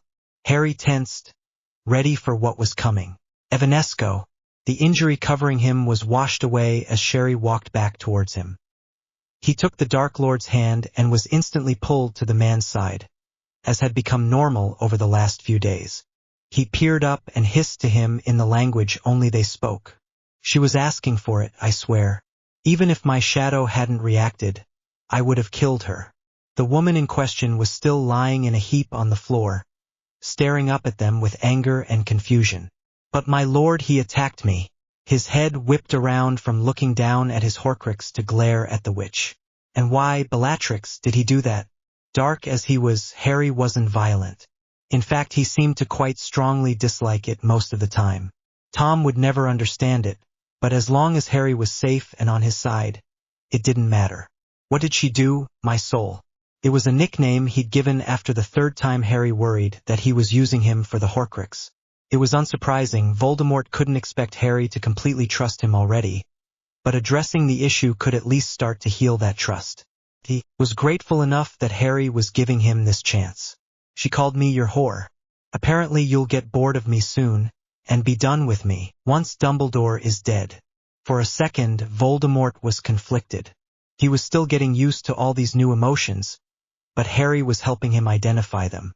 He was glad that Harry didn't seem to believe Bella, but, furious at what she dared to imply, he raised his wand, but was stopped by a hand gently squeezing his. Your Death Eaters don't like me. You killing her for me isn't going to help that. They need to understand that I am on their side. Reluctantly, he relented. Harry was right, his followers were still loyal, but their faith in him had been shaken over the years. Every day, he saw more and more of the damage his madness had caused. He needed to inspire his people again. Rodolphus, Rabaston, take Bellatrix to the dungeons. She will stay there for the night. Bellatrix shrieked and struggled against the 4 arms that went to restrain her. Get off of me. My lord, please. Reconsider. A raised hand silenced her, and she could be heard yelling as her husband and brother-in-law dragged her to her cell. He released Harry and walked over to the raised platform at the front of the hall where his Death Eaters had previously been dueling. It would seem that your loyalty to me is not undying. Immediately a crescendo of protests and denials spread across the room, stopping only when he raised his wand. Fulgur Adusra. A bolt of lightning spiraled to the floor in the middle of the room, frightening its inhabitants as they stepped back. We have lost our way. Our intentions and plans for a new beginning became lost in the old war. Many of you still lat blame to Harry Potter. I became distracted, obsessed, which is exactly what Dumbledore and his pathetic light-loving soldiers wanted. He will not win. His voice was never raised, and yet the hall remained silent, entranced by his every word. This is what it had been like. Not just loyalty but true admiration. This is what he'd let go within his madness. Harry Potter is not our enemy. The real enemy, our true enemy, always has and always will be Dumbledore. With their savior's help, we will destroy him and take what is ours. A loud cheer rose at that, and he watched patiently until the ruckus died down. All I require of you is loyalty and trust. Does your lord not deserve at least that? His reply was loud declarations of loyalty and affirmations, and he allowed the smallest of smiles on his face. He was still uncomfortable showing any emotion to anyone, except for Harry, of course. Harry Potter had always been the only one to evoke any true emotion from him. He stepped down, taking Harry's hand and leading him away from the shouting masses to his private chambers. Looking around, Harry realized how familiar he had become with his new surroundings over the last few weeks. His things remained in the guest room, yet he hadn't even set foot in there since Sirius had died. Moving forward, he collapsed on the bed, releasing a long sigh, before groaning in contentment as he stretched. Opening his eyes again, he saw a grinning Dark Lord staring at him. Rolling his eyes, he remained where he was as the man crawled over from the foot of the bed to meet him. He wrapped his arms around his neck, burying his face into the older wizard's neck. The first night, the two had been too emotionally exhausted to take in their position. But the next night both he and Voldemort had been confounded by their ease with each other. Who knew the Dark Lord liked to cuddle? You're thinking too much. He grinned as he looked up at the inquiry. I'm sorry, are my innovative thoughts disturbing you? Worried I'll take your top spot as super genius? Voldemort mock glared at him before smirking. Hardly. It's just difficult to concentrate over the sound of those rusty gears. He head-butted the man's shoulder before resting his head on his chest. They fell silent again, comforted by the other's presence. He hated to ruin the moment, but it couldn't be put off any longer. I got a letter this morning. Immediately he felt Voldemort tense up underneath him. Arthur Weasley is going to collect me from the Dursleys in 2 days. I need to respond soon or they'll get suspicious. It was clear what he was actually saying. They'd agreed that Harry would return to Hogwarts, but it was still difficult to take the final step. Harry didn't want to return to the Dursleys again, and Tom didn't want him anywhere near Dumbledore. Harry felt Tom go to sit up, and quickly scrabbled to stop the man from standing. Straddling him, he pushed his hands against the man's chest, his weight preventing the man from leaving. Don't do that. If you keep shutting off your emotions, it's only going to be harder to understand them. Tom sighed, resting his hands at Harry's waist, stroking his thumb over his hip bones. Tom wasn't the only one that had been healing. Harry had been skin and bones when he got here, held together by scars and shadow magic. Reply however you usually would. We can communicate through the link, but I'll be visiting you whenever you go to Hogsmeade. He watched Harry nod, as he shifted forward to rest his hands on Tom's shoulders. Okay, and what did you need me to do? Just get information from the Order? He shook his head, pulling Harry down until they were face to face. The other Horcruxes. It's likely Dumbledore knows about you, which means he knows about the rest. I need to collect them from where they are hidden, but I can't. Ravenclaw. It's in a box with my initials in a hidden room. He went to explain the come and go room to Harry but was interrupted. You mean the room of requirement? He frowned. Had Harry already found it? The Weasley twins told me about it last year. The entrance in front of the tapestry, right? Blinking up at him, he nodded. Of course Harry had already found it. It was like trouble just sat down and waited for him. Just ask it for a place to hide things. There's a surprising amount of things in there, so it might take a while for you to find it. Harry snorted and grinned. I'm not surprised. It's a school full of teenagers. Merlin knows the things they needed to hide. Before Tom could reply, Sherry walked across the room, watching them for a few seconds before staring out the window. Harry frowned at him and, after a second, Tom caught on that they were talking. Not for the first time, he wished he could hear their conversations. He had access to Harry's thoughts, and could feel Sherry's emotions through the bond. That was how he'd know to check on Harry when he came across a very bruised and beaten Bellatrix. It was strange how different the two were, considering they were a part of each other. Then again, Harry was a part of him and they were almost opposites. What the hell do you want? Someone's in a bad mood. Did I interrupt a moment? Harry sighed and watched a petulant Sherry stare out the window. No, Sherry, I'm just talking to him about our return to Hogwarts. Good, the sooner we're back there the better. At this, Harry paused.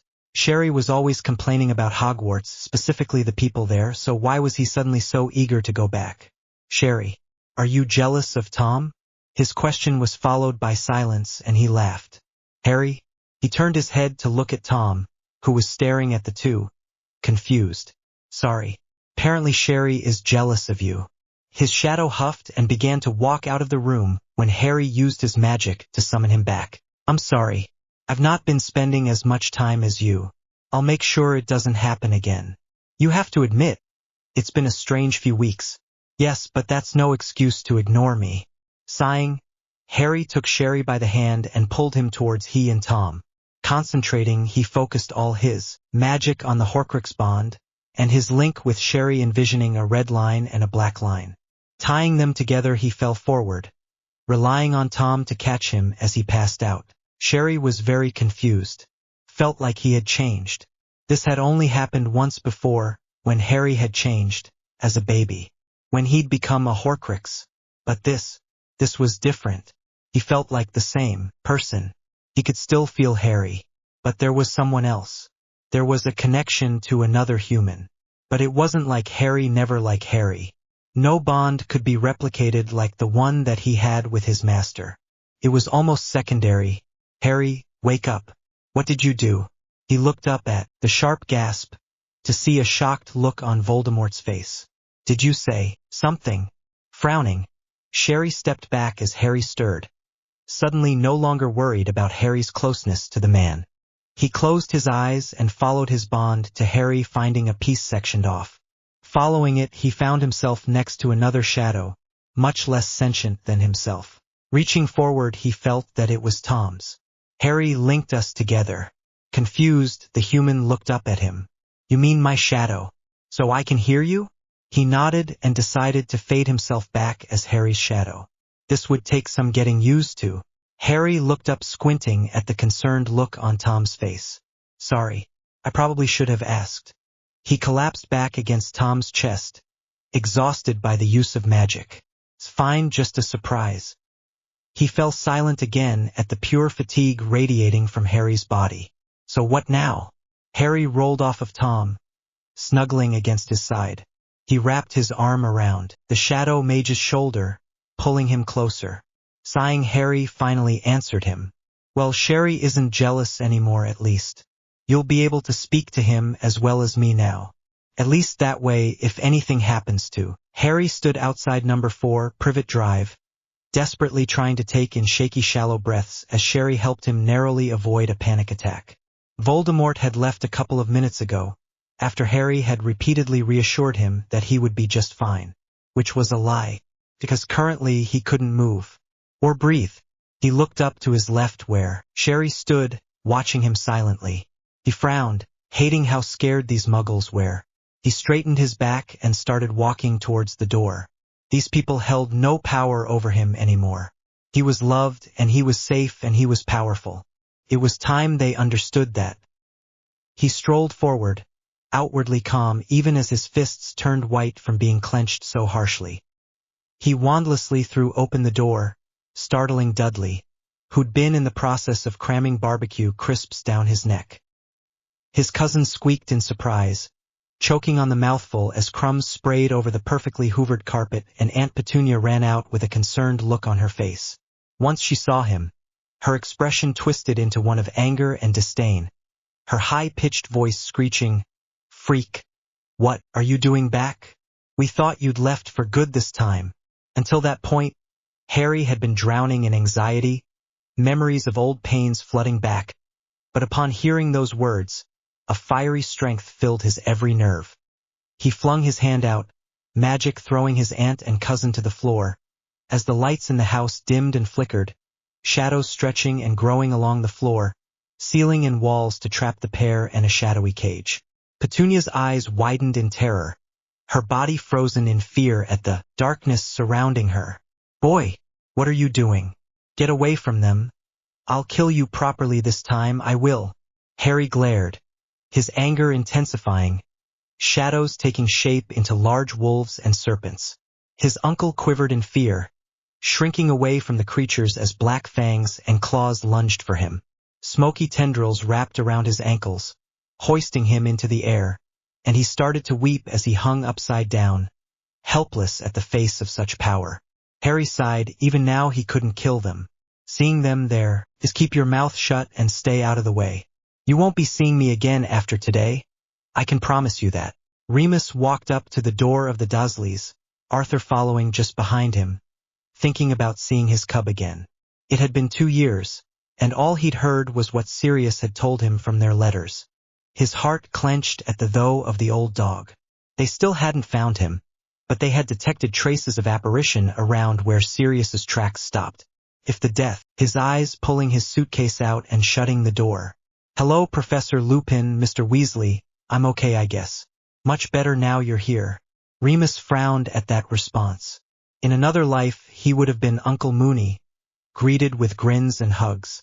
He hated how formal things were between he and Harry, especially now he no longer had Sirius. You needn't be so formal. I'm not your professor anymore, Harry. You can just call me Remus. Arthur nodded, leaning in slightly as he shrunk Harry's suitcase. And how many times have Molly and I asked you to call us by our names? Harry grinned sheepishly, ducking his head and running his hand through his hair. He laughed out a quick, sorry, but said no more. He nodded at Arthur, holding Harry's shoulder tightly. Hold on tight. Before Harry could ask what they meant, magic surrounded them, and he felt like every atom at once was being forced through a thin tube. When it stopped, he almost toppled to the ground, leaning on Mr. Weasley for support. What was that? Looking around, he quickly realized that they weren't at the burrow. Where are we? Arthur walked ahead, waving his wand at 2 buildings. Remus handed him his suitcase, smiling. That Harry was apparition and this is Grimmauld Place. Harry stepped back slightly, surprised as another house leapt into view. He walked in, instantly feeling dark magic swarm around him, almost assessing him. He quickly pushed it away as Moody walked by. He always wondered what that stupid eye could see. Could it see Sherry standing behind him? Could it see the shadows clinging to him like a second skin? He was drawn out of these musings by a hand on his shoulder, Remus pushing him into the kitchen, where everyone was gathered. Harry! Several people shouted his name at once, as Hermione flung herself at him, bushy hair blocking his vision, and Ron threw his arm around his shoulders. Guilt twisted his guts like a blunt knife.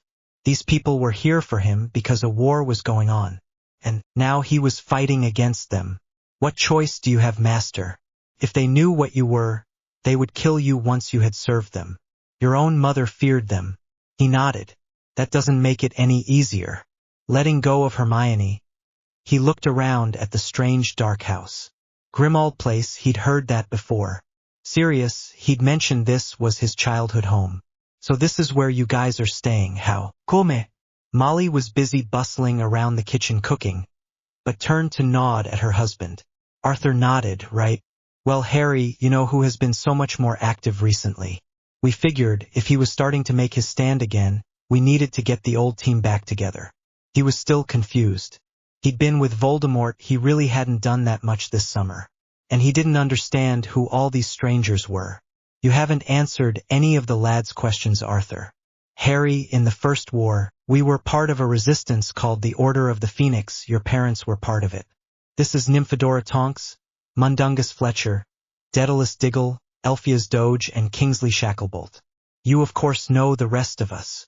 One by one they all came up to shake hands with him, some thanking him, obviously as taken in with the boy who lived as the rest of the public. Moody sat down again, nodding at Harry.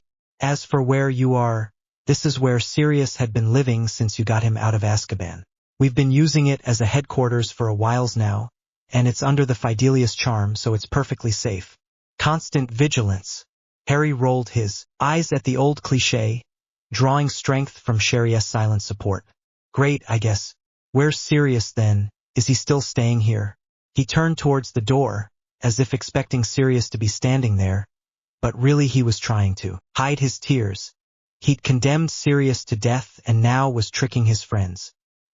He heard a few muffled tears behind him, and realized that Remus had suddenly sat heavily in a chair. I'm sorry, what? But one of the reasons we're so worried is because you know who took Black.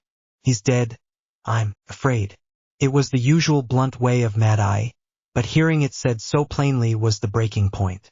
Tears were flowing in streams and he couldn't stop them. He heard Hermione and Ron talking to him, and Molly trying to give him a hug, but it wasn't getting through. He couldn't be there right now. He ran out of the kitchen up the stairs into the nearest room he found before slamming the door and locking it. He cried and cried until his tears dried out, crawling over to the bed and curling up in the sheets. Even now, with all his guilt, all he wanted was for Voldemort to be here with him now, to comfort him and tell him that his emotions were being illogical because he himself hadn't killed Sirius. He laughed through his pain at that. Harry? He sat up suddenly, recognizing that voice. Voldemort? He smiled when he realized he was using their link to talk. They couldn't do it a lot, their link wasn't strong enough for that, but it would work when they needed it. I could feel your emotions through the link. What is wrong?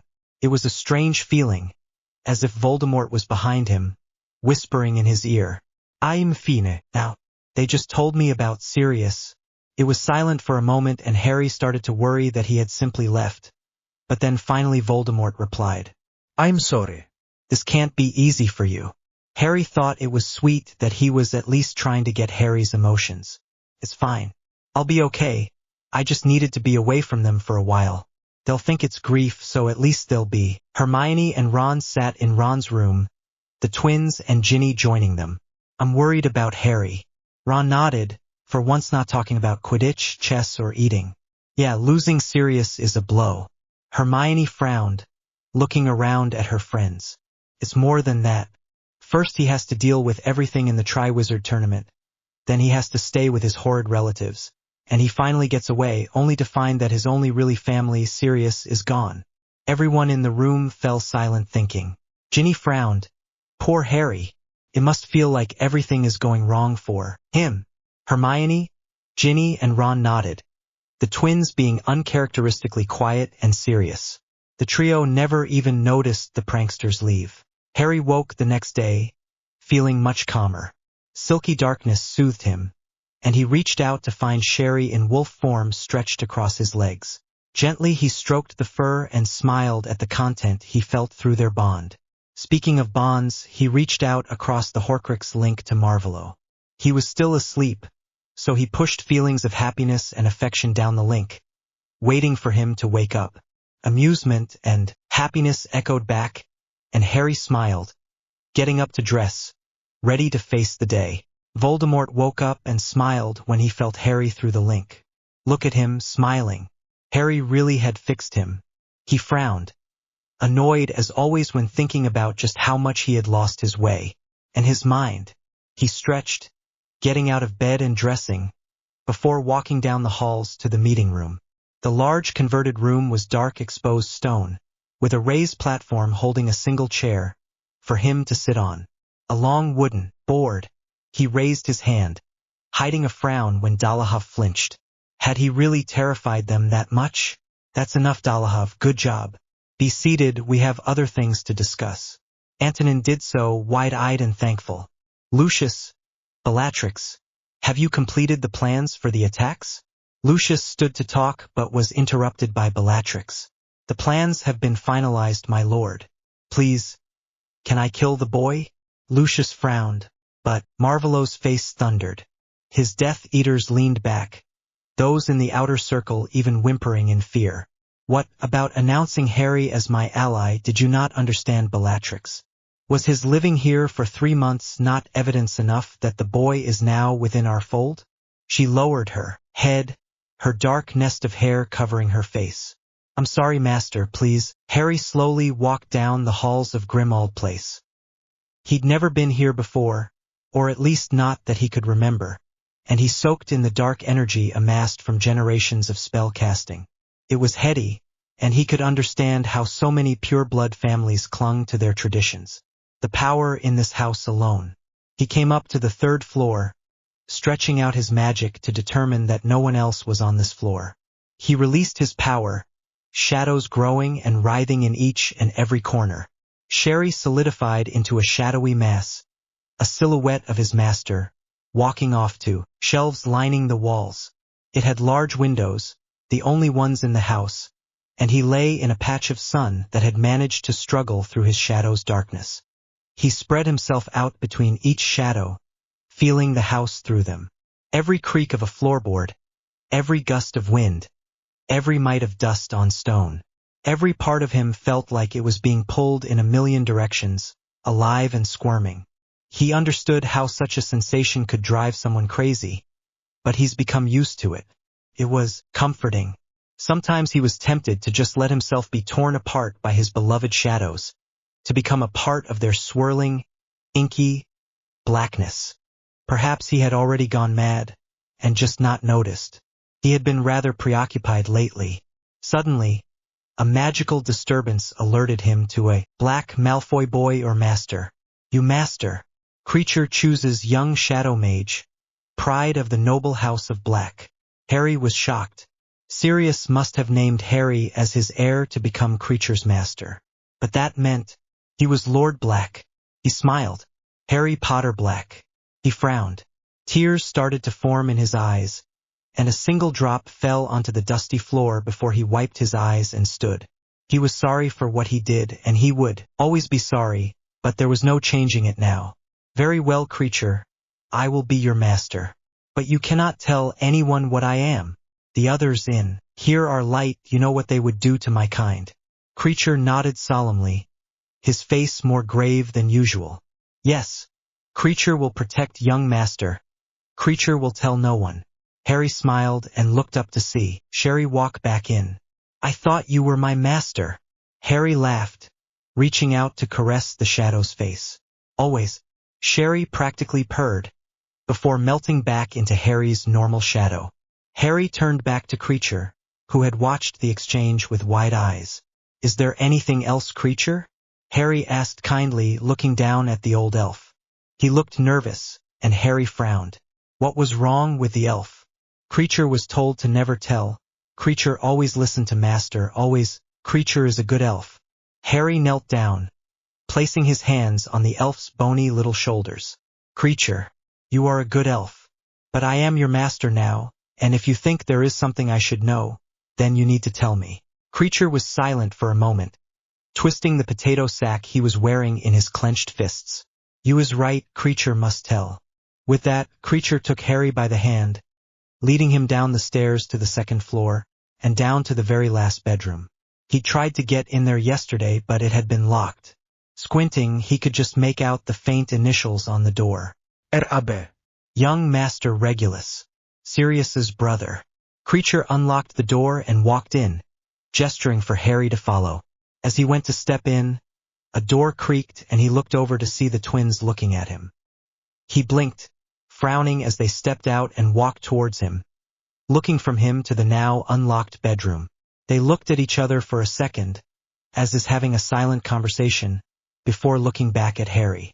Look, Harry, mate, you know that we support you always, no matter what. The two of them looked pointedly at the door, and Harry realized this was more than just Sirius. George and Fred knew that something else was going on with him, and they still wanted to support him. Guilt twisted in. He looked at Creature, confused. Creature, how do you have this? The elf frowned, its eyes sad. Master Regulus promised to help Dark Lord hide it, but young Master got scared. He gave Locket to Creature to destroy. Tried and tried, but Creature could not do it. Creature could not destroy Master's locket. Harry frowned, closing his fist around the locket and holding it over his heart. He could almost feel a heartbeat inside it, but knew better than to open the locket. Quickly he decided to put the locket around his. Have I told you, Harry dear? You can call me Molly. He simply nodded, not willing to play to her. He swirled his spoon through the porridge, watching the patterns left behind. He frowned, ignoring him. You need to eat, Shadow, to come back. This had happened a few times. One day they'd been arguing and Sherry had left. That was the first time Harry had a panic attack, and Sherry had promised not to leave again. But, once realizing just how affected Harry was, Sherry had started using it as motivation. Always for Harry's own well-being, but he still didn't like it. Perhaps this dependence on his shadow was unhealthy. Maybe Harry really was crazy. But as long as Sherry was around, it didn't really matter. Harry just didn't want to be alone again. He was drawn from his thoughts by Mad Eye. All right, lads, listen up. You'll be going to Diagon for your supplies today. We'll be flying you to the station at the end of the week, so you need to be ready. You keep your ears clear and your eyes sharp. You understand me? Ginny, Hermione, and Ron all nodded, listening eagerly whilst the twins just scoffed and rolled their eyes. Harry leant back, listening. Mad Eye seemed more paranoid than usual, and that was saying something. Moody continued to talk about evasive maneuvers and spells, which Harry ignored in favor of looking around the kitchen. As he did so, he spotted Mundungus Fletcher in the other room, rifling through a cabinet. Furious, he stood, ignoring the group which had fallen silent, and shouted, "Creature!" They immediately appeared, spotting Fletcher and dragging him into the kitchen by his ear. "Ow, ow, ow, ow." Harry's face hardened, and he nodded at the house elf, who dropped the thief at his feet, landing face first on the kitchen tiles. Harry knelt down, grabbing the man's collar and pointing his wand to Fletcher's face. "You're going to put back everything you've taken, and if I find a single thing out of place you will regret it. Do you understand?" All of this had been said in a deadly whisper, and Mundungus nodded shakily. Dropping him again, Harry stood, looking at Creature. "Follow him and make sure he does as he's supposed to. Then, if you wouldn't mind, could you check the house to see if anything else is missing?" The elf nodded, clicking his fingers, and the thief disappeared with him. Harry sighed, sitting again, running a hand through his hair in stress. "Sherry, please come back." A slight movement in the shadows caught his eye, and he breathed a sigh of relief as he felt Sherry send waves of calm through the bond. "I'm sorry." Harry nodded, before quickly looking up to see everyone watching him. "Creature listens to you?" He turned to see the pink-haired lady look confused. Tonks was her name. "Yeah." "Serious? Apparently he left everything to me." "Lord Black, yay." The sentence trailed of guilt causing the words to catch in his neck. Awkward silence filled the room, pity in everyone's eyes. Merlin, he hated them. Harry walked slightly behind the group, ignoring Ron, Hermione, and Ginny's attempts to draw him into conversation. George and Fred were walking on either side of him, as a sort of silent support which he appreciated. Molly, Arthur, and Remus were at the front of them all, with a disillusioned Mad-Eye and Tonks following from behind. Apparently this was all for his protection, and it was rather annoying honestly. They collected their school supplies from each shop, the entire visit being rather dull. "All right, children, why don't you all go to Sugar Plums and get yourself some sweets?" Ron cheered, and the girls laughed at him, following the red head into the shop. Harry went to follow him but was distracted by windows and a large sign, "Weasley's Wizarding Wheezes." They bowed in front of him, taking off their imaginary hats as he laughed at their antics. Sighed, "And you at the top lifting up a hat." The twins laughed, grabbing each other and jumping up and down. "Yes, that's brilliant. And we could put a rabbit under the hat." Their excitement faded quickly into small frowns. "It would have to wait though. We're not even sure if we could afford the building yet, let alone anything extravagant." George nodded, crossing his arms. "Yeah, we've been selling loads of fizzing fireworks and skiving snack boxes, but it might not be enough." Harry frowned, upset that his friends might not be able to follow their dreams. He'd seen their faces every time Ron or Molly told them to stop messing around, or compared them to the other Weasley brothers. It wasn't fair. They deserved this. "I'll loan you some money. In fact, keep it, it's a gift." The twins looked at him in shock. "Are you serious?" they asked simultaneously, and Harry smiled at them. "Of course. I know you guys can pull this off, and it's about time everyone saw how clever and talented you guys are. Some of the stuff, gentlemen." They spent the next 20 minutes discussing shares and decor before everything was agreed and settled. "Perfect. Once we have the building, we'll send you a letter and draw up a proper contract." Harry nodded, still smiling and looking at the building, proud of his friends. "Wait, does this mean you're leaving Hogwarts?" The twins nodded, leaning against each other and looking at Harry.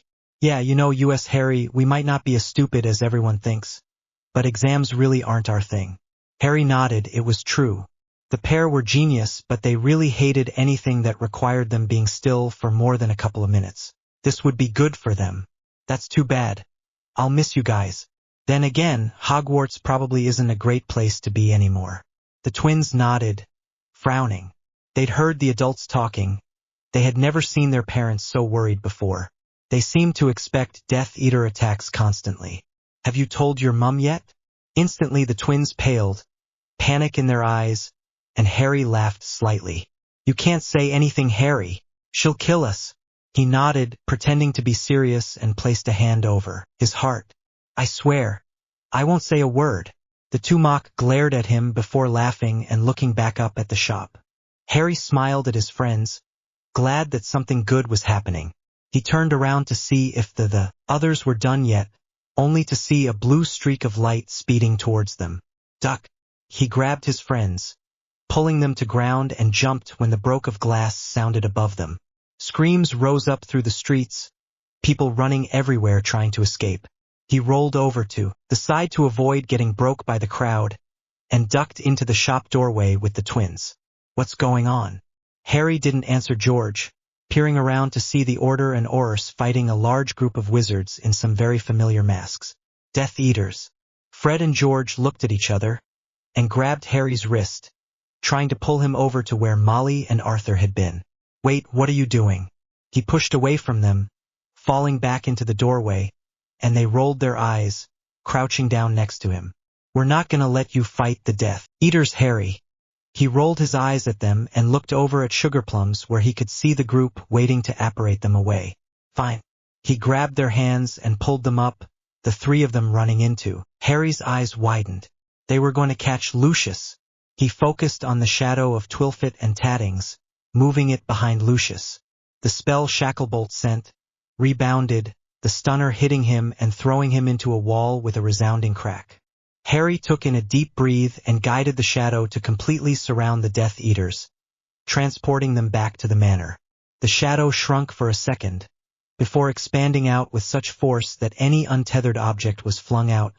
Glass broke. A few shards cut Harry's face, and he was pushed out from the shadows, falling directly in front of Mad Eye. He looked up and smirked.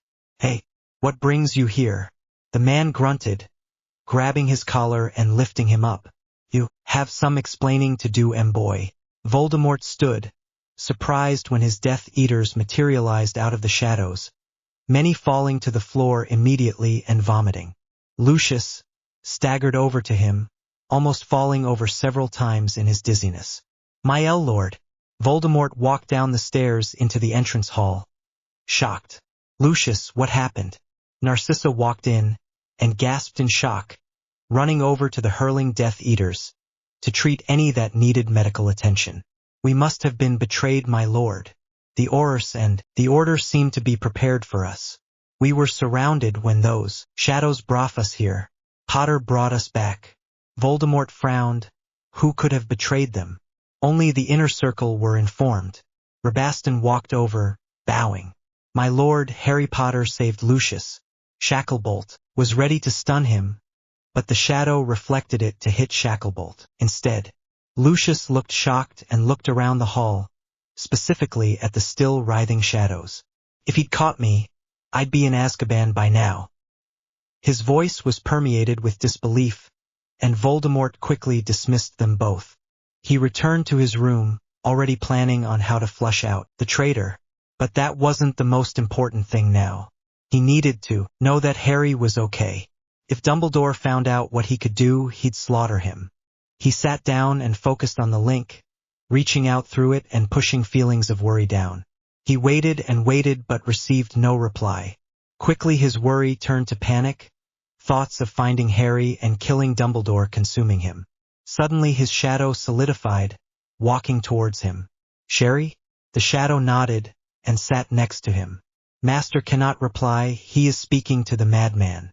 He is safe, they do not know his power. Voldemort sighed, relieved that Harry was safe. Good.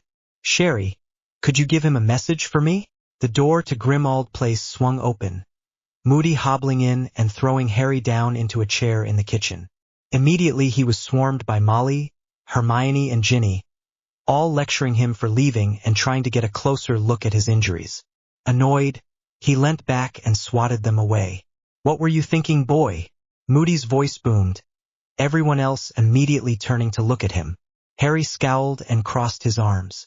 I wanted to see if I could help, the man grumbled, sitting down and swinging his leg up and onto the table.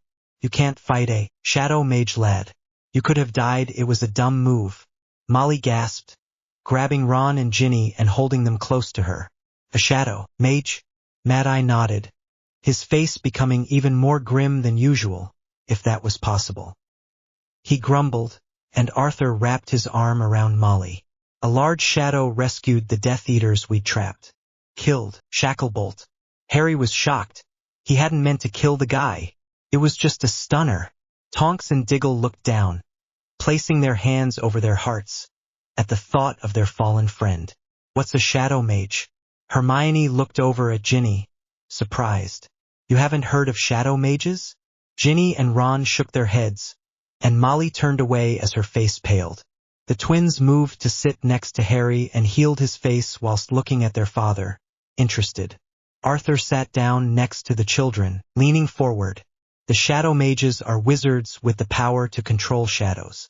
They can use it send messages to enter warded areas to take people through them. They are incredibly dark and dangerous sorcerers, and as a result were all executed years ago. The children all looked worried at Arthur's words, and Moody huffed out a gruff laugh. Or so we thought. Apparently one is still around, and they work for you-know-who. Suddenly, something seemed to occur to the Grizzly ex-Auror, and he turned to look around the room. How come Snape didn't tell us about the Shadow Mage? Where is he? The group nodded, and unsurprisingly Moody looked suspicious. I have not heard from Severus in quite some time. I worry that something has happened to him. Harry looked over to see Dumbledore standing in the doorway, and struggled against the wave of rage he felt at seeing the man, echoed by Sherry. If I could, I would like a moment alone with young Harry. The Order all nodded and walked out of the room, leaving Harry alone with the old coot. Harry, my boy, I understand you. Dumbledore nodded sagely, and took a seat opposite him. I understand how you must be feeling, how tempting it must be to get revenge against the Death Eaters. But shadow mages are not to be underestimated. There is a reason they were killed. Shadow mages are injury-thirsty killers. They thrive en destruction. Harry felt a little insulted, but tried not to show it, instead just nodding. I'll be careful from now on, sir. Promise. Harry finally got away from the Order, who had resorted to yelling at each other about next steps, ignoring the teenagers constantly asking questions. Dumbledore had left them to it, being cryptic as always, and Harry had gone back to Regulus' room, falling down onto the bed. He sighed and turned, his head buried into the pillow as he tried to swallow down a shout. He was so done with them. He just wanted to go back to Marvolo and forget all about these people. His guilt of betraying them was quickly fading away the more he spent time with them. Merlin, how had he never realized just how insufferable his friends could be sometimes? He felt Creature pop in, but ignored the old elf, too tired to listen to his grumpy complaints. It was probably just about Fletcher. Harry was just falling asleep when Sherry finally returned. Immediately he sat up, looking at the walking shadow eagerly. Is everything okay? They all got out? Sherry nodded, moving to sit on the bed next to him. They all are alive.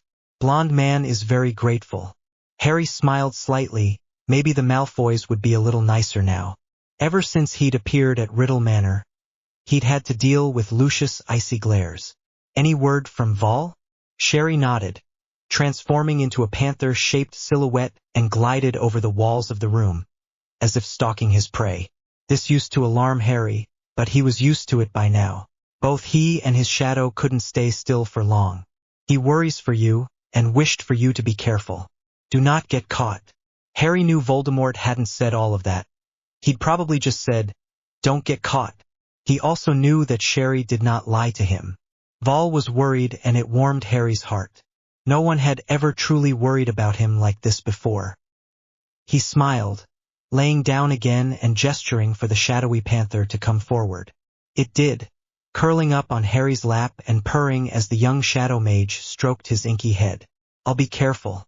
Especially now the Order knows that there is a shadow mage. There's gonna be a witch hunt. Ironically, he fell silent, thinking, I can't get it out of my head. They were prepared for it, they were waiting. How could they know? Sherry moved to look at him, ears flicking in confusion. I think the Order has another spy. It's the only way they could have prepared for it. I'll have to find out who, preferably before I see Vol again. He waited for Sherry's reply, and looked down when he had none. The shadow had faded away, and he was alone in the room. A large yawn took him by surprise, and he finally realized how exhausted he was. Closing his eyes, he started to fall asleep, deciding that he'd look into who the traitor was the next day. Snape walked through the empty, cold halls of Riddle Manor, vials in hand. As much as he hated to admit it, his life had been much simpler and less stressful since his lord had confined him to office work. He didn't have to deal with bratty children or the idiotic order. Nor did he have to deal with Dumbledore's manipulations. Now he spent his days in the lab making potions or in his room reading. It was bliss. The only downsides were avoiding a injury-thirsty Bellatrix and these potion deliveries. His lord had recently decided to change his snake-like appearance, although why this concerned him now escaped Severus' reasoning. Perhaps it was his little fascination with Potter. Still, he couldn't complain. As long as Harry was alive and working with the Dark Lord, Severus was safe. The process had been slow going, but was certainly taking effect. Every time he'd seen his lord, he'd appeared slightly more human. His skin was less scaly and translucent, and the man had a nose now.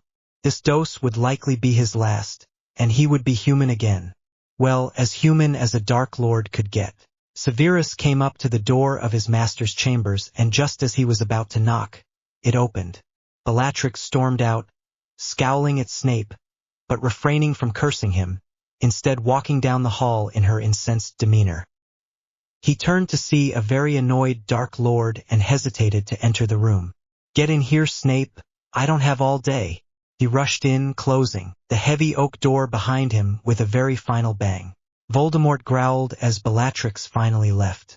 The woman had been in here for 20 minutes screaming like a harpy about Harry.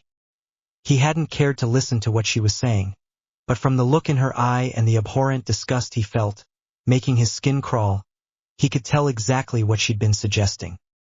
He sat at the armchair and watched as Severus placed the potion vials on the coffee table before taking his own seat on the opposing sofa. He had seen this and the light purple liquid before. It restored his human looks and ensured there were no adverse side effects. The third one, a clear shiny liquid, was new.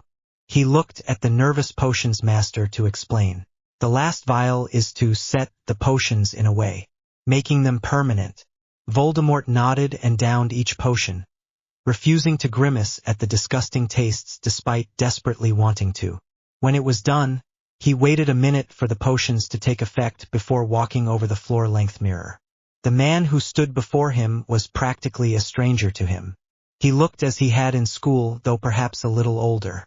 The lack of lines or wrinkles made it impossible to tell his age, appearing almost ageless. At a guess, he would appear anywhere between late 20s and early 40s, which was impressive considering he was 68. His skin was pale, but not inhumanely so, smooth ivory with a healthy glow. His hair had grown back thick and lustrous, in dark black waves. He could blend in with any other wizard, if it weren't for his eyes. Whilst they were no longer snake-like, icy blue had been replaced by a deep wine red. "My most sincere apologies, my lord. I'm not sure why the eyes were changed.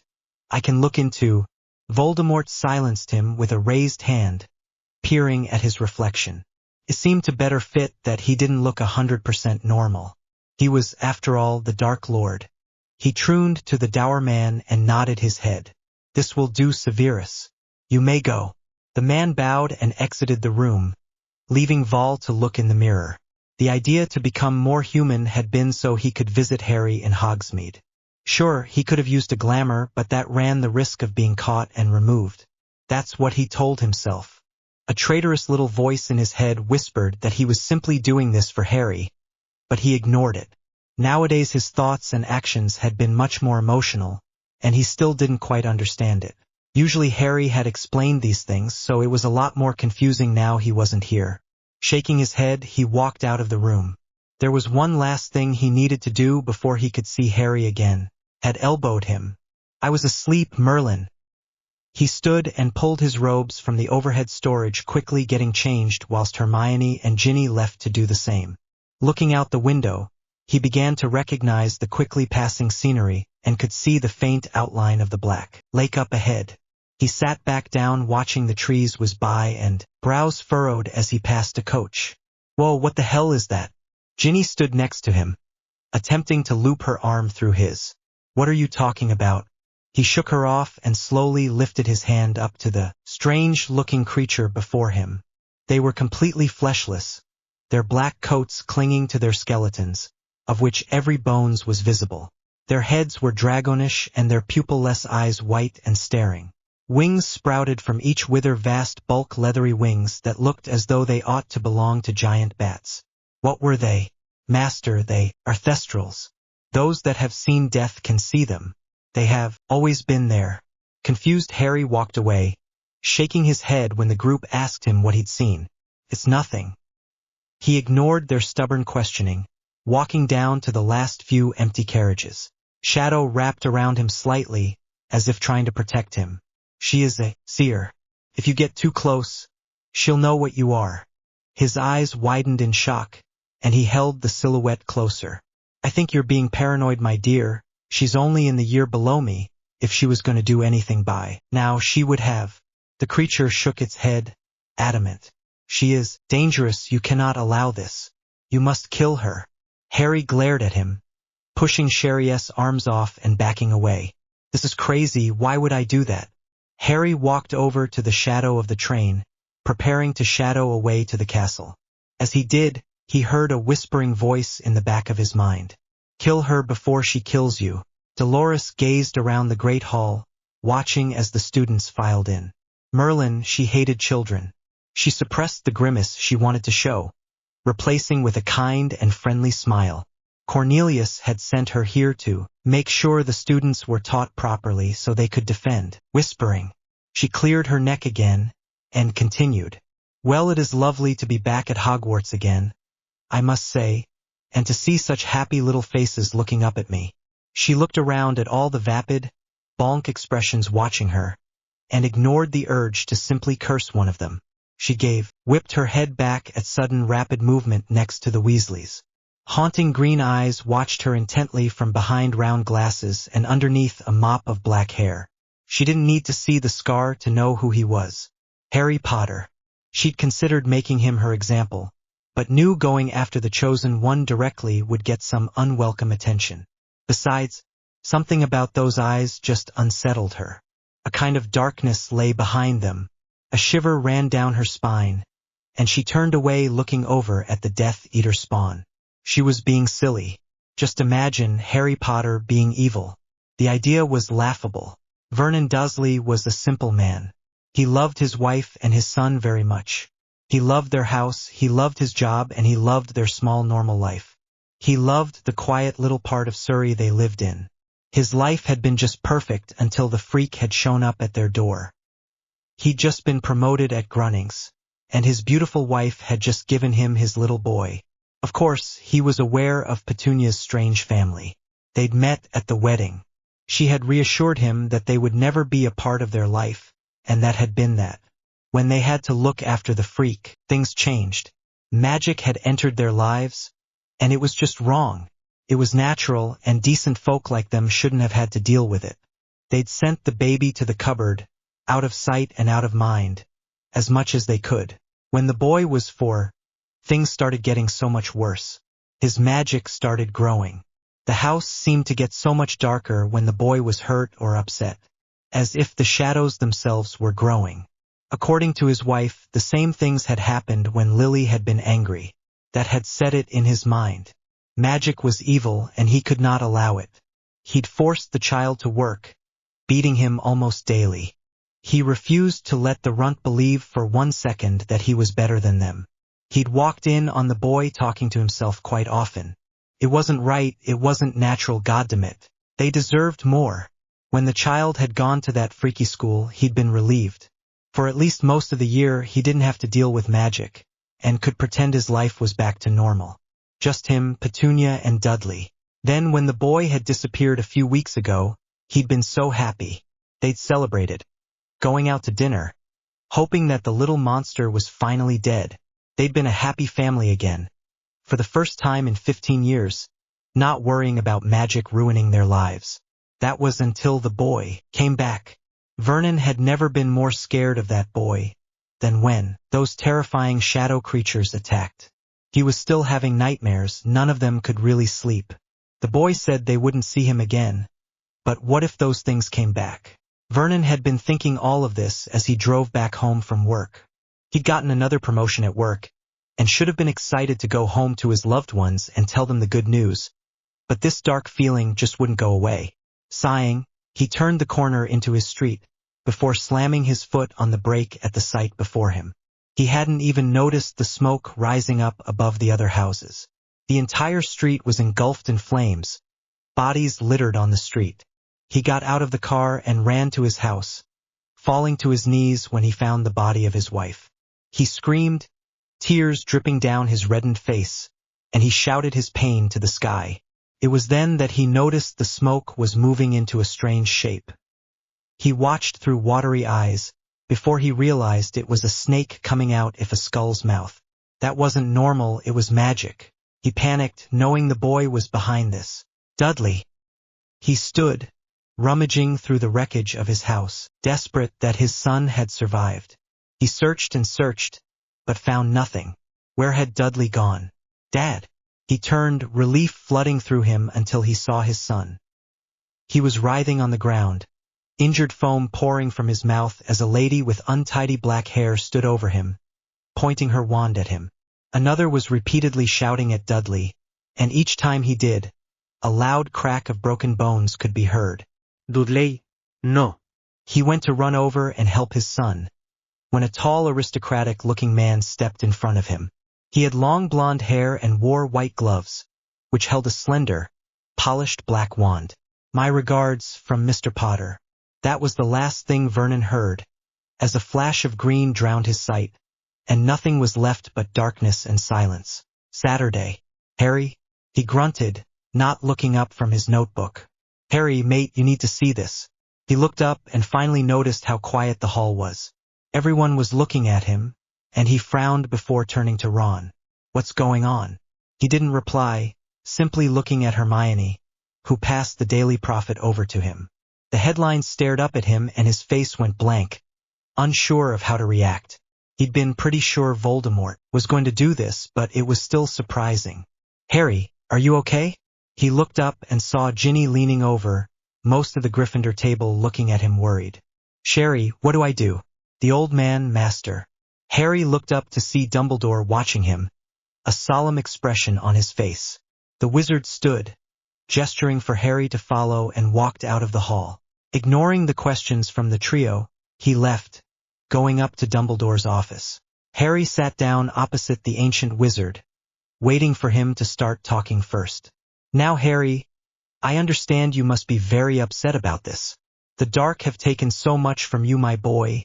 It saddens me to see it. Harry struggled to stop himself from rolling his eyes, as if the old coot cared about Harry, and he knew that Harry did not care about the Dursleys. This must be difficult for you, so I'll inform your teachers that you will not be attending today's classes. You need time to grieve. How are you feeling, Harry?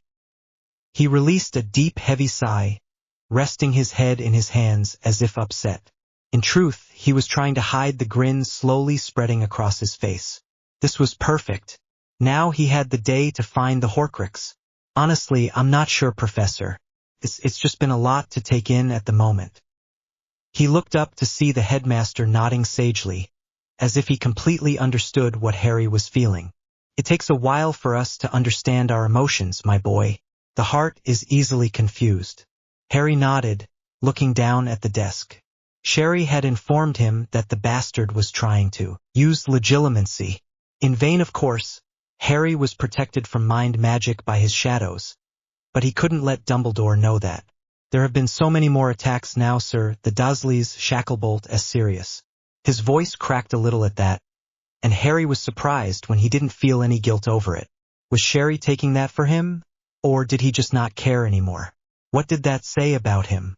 Dumbledore hummed, pulling Harry out from his troubling thoughts. Yes, a tragic loss. We would have lost more if we hadn't been told about the attack on Diagon. This grabbed Harry's attention, and he used all his willpower to avoid giving it away. You knew, sir? Dumbledore nodded, looking down at Harry. Yes, whilst we do seem to have unfortunately lost Severus, we have a young Auror willing to fill his position. Harry frowned. He'd need to tell Vol about that. What happened to Snape? Dumbledore gave him a slight look before setting down his glasses. Professor Snape did not return from his last mission. I fear the worst. Harry rolled his eyes, and he didn't even need to hide it. Are you sure he hasn't just joined Voldemort? Did he know about the other spy? Harry sat up, pretending to be alarmed when he said that, hoping it was true. That would take the suspicion off of Harry when the Auror was killed. You should have more faith in Severus. He would not betray us. And no, he was not aware of the spy. The only ones that knew were the Order and several other Aurors who also work for us. Harry nodded, sitting back relieved. He didn't have to fake it. When this spy went missing, no one would suspect Harry. Not when other people knew.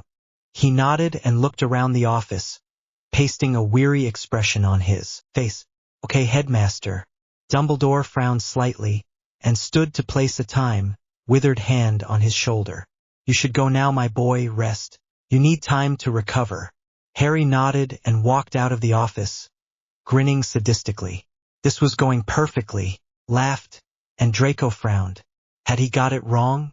Scarhead looked around, as if checking that they were alone, before placing a silencing charm around them. You should be more careful. What if I wasn't on your side? You would have just admitted that you were dark. Draco scowled and stepped back, uncomfortable at how close the Gryffindor was. Shut up, Potter. I'm under orders to keep an eye on you. Don't make this more difficult than it has to be. The boy nodded and shrugged, canceling the silencing charm and walking over to a large tapestry of a wizard teaching a troll how to dance. Ridiculous. Fine, just don't get in my way. Potter walked past the wall a few times, silent before walking right through it. Perplexed, Draco tried to follow him but instead ran directly into the wall, bruising his nose. Ow! Harry wandered through the tall piles of junk, hoping it wouldn't take too long to find the diadem. He couldn't believe Vol had sent Draco Malfoy of all people to watch him. Did he not trust Harry anymore? He'd have to ask when they saw each other again. Just as he was about ready to give up and leave, he felt a faint tug at the Horcrux bond. Sherry? The black shadow solidified and walked past Harry, through a small pile of boxes. This way, master. Harry followed him until he found a cabinet with a small box inside. It was charmed with locking spells, easily removed in Parseltongue. He lifted the small box, the initials TMR engraved on the leather strap. He opened the box and found it. The diadem. It was a beautiful silver color, untarnished by time. The center was a beautiful opal held by a glass raven. He closed the box and pushed it through a shadow, holding it there until he could return it to volume. It was probably safer in the shadow realm than anywhere. He looked around, in case there was anything he missed, and seeing nothing left the room. He walked back out through the door and burst in peals of laughter upon seeing the large bruise on Malfoy's face.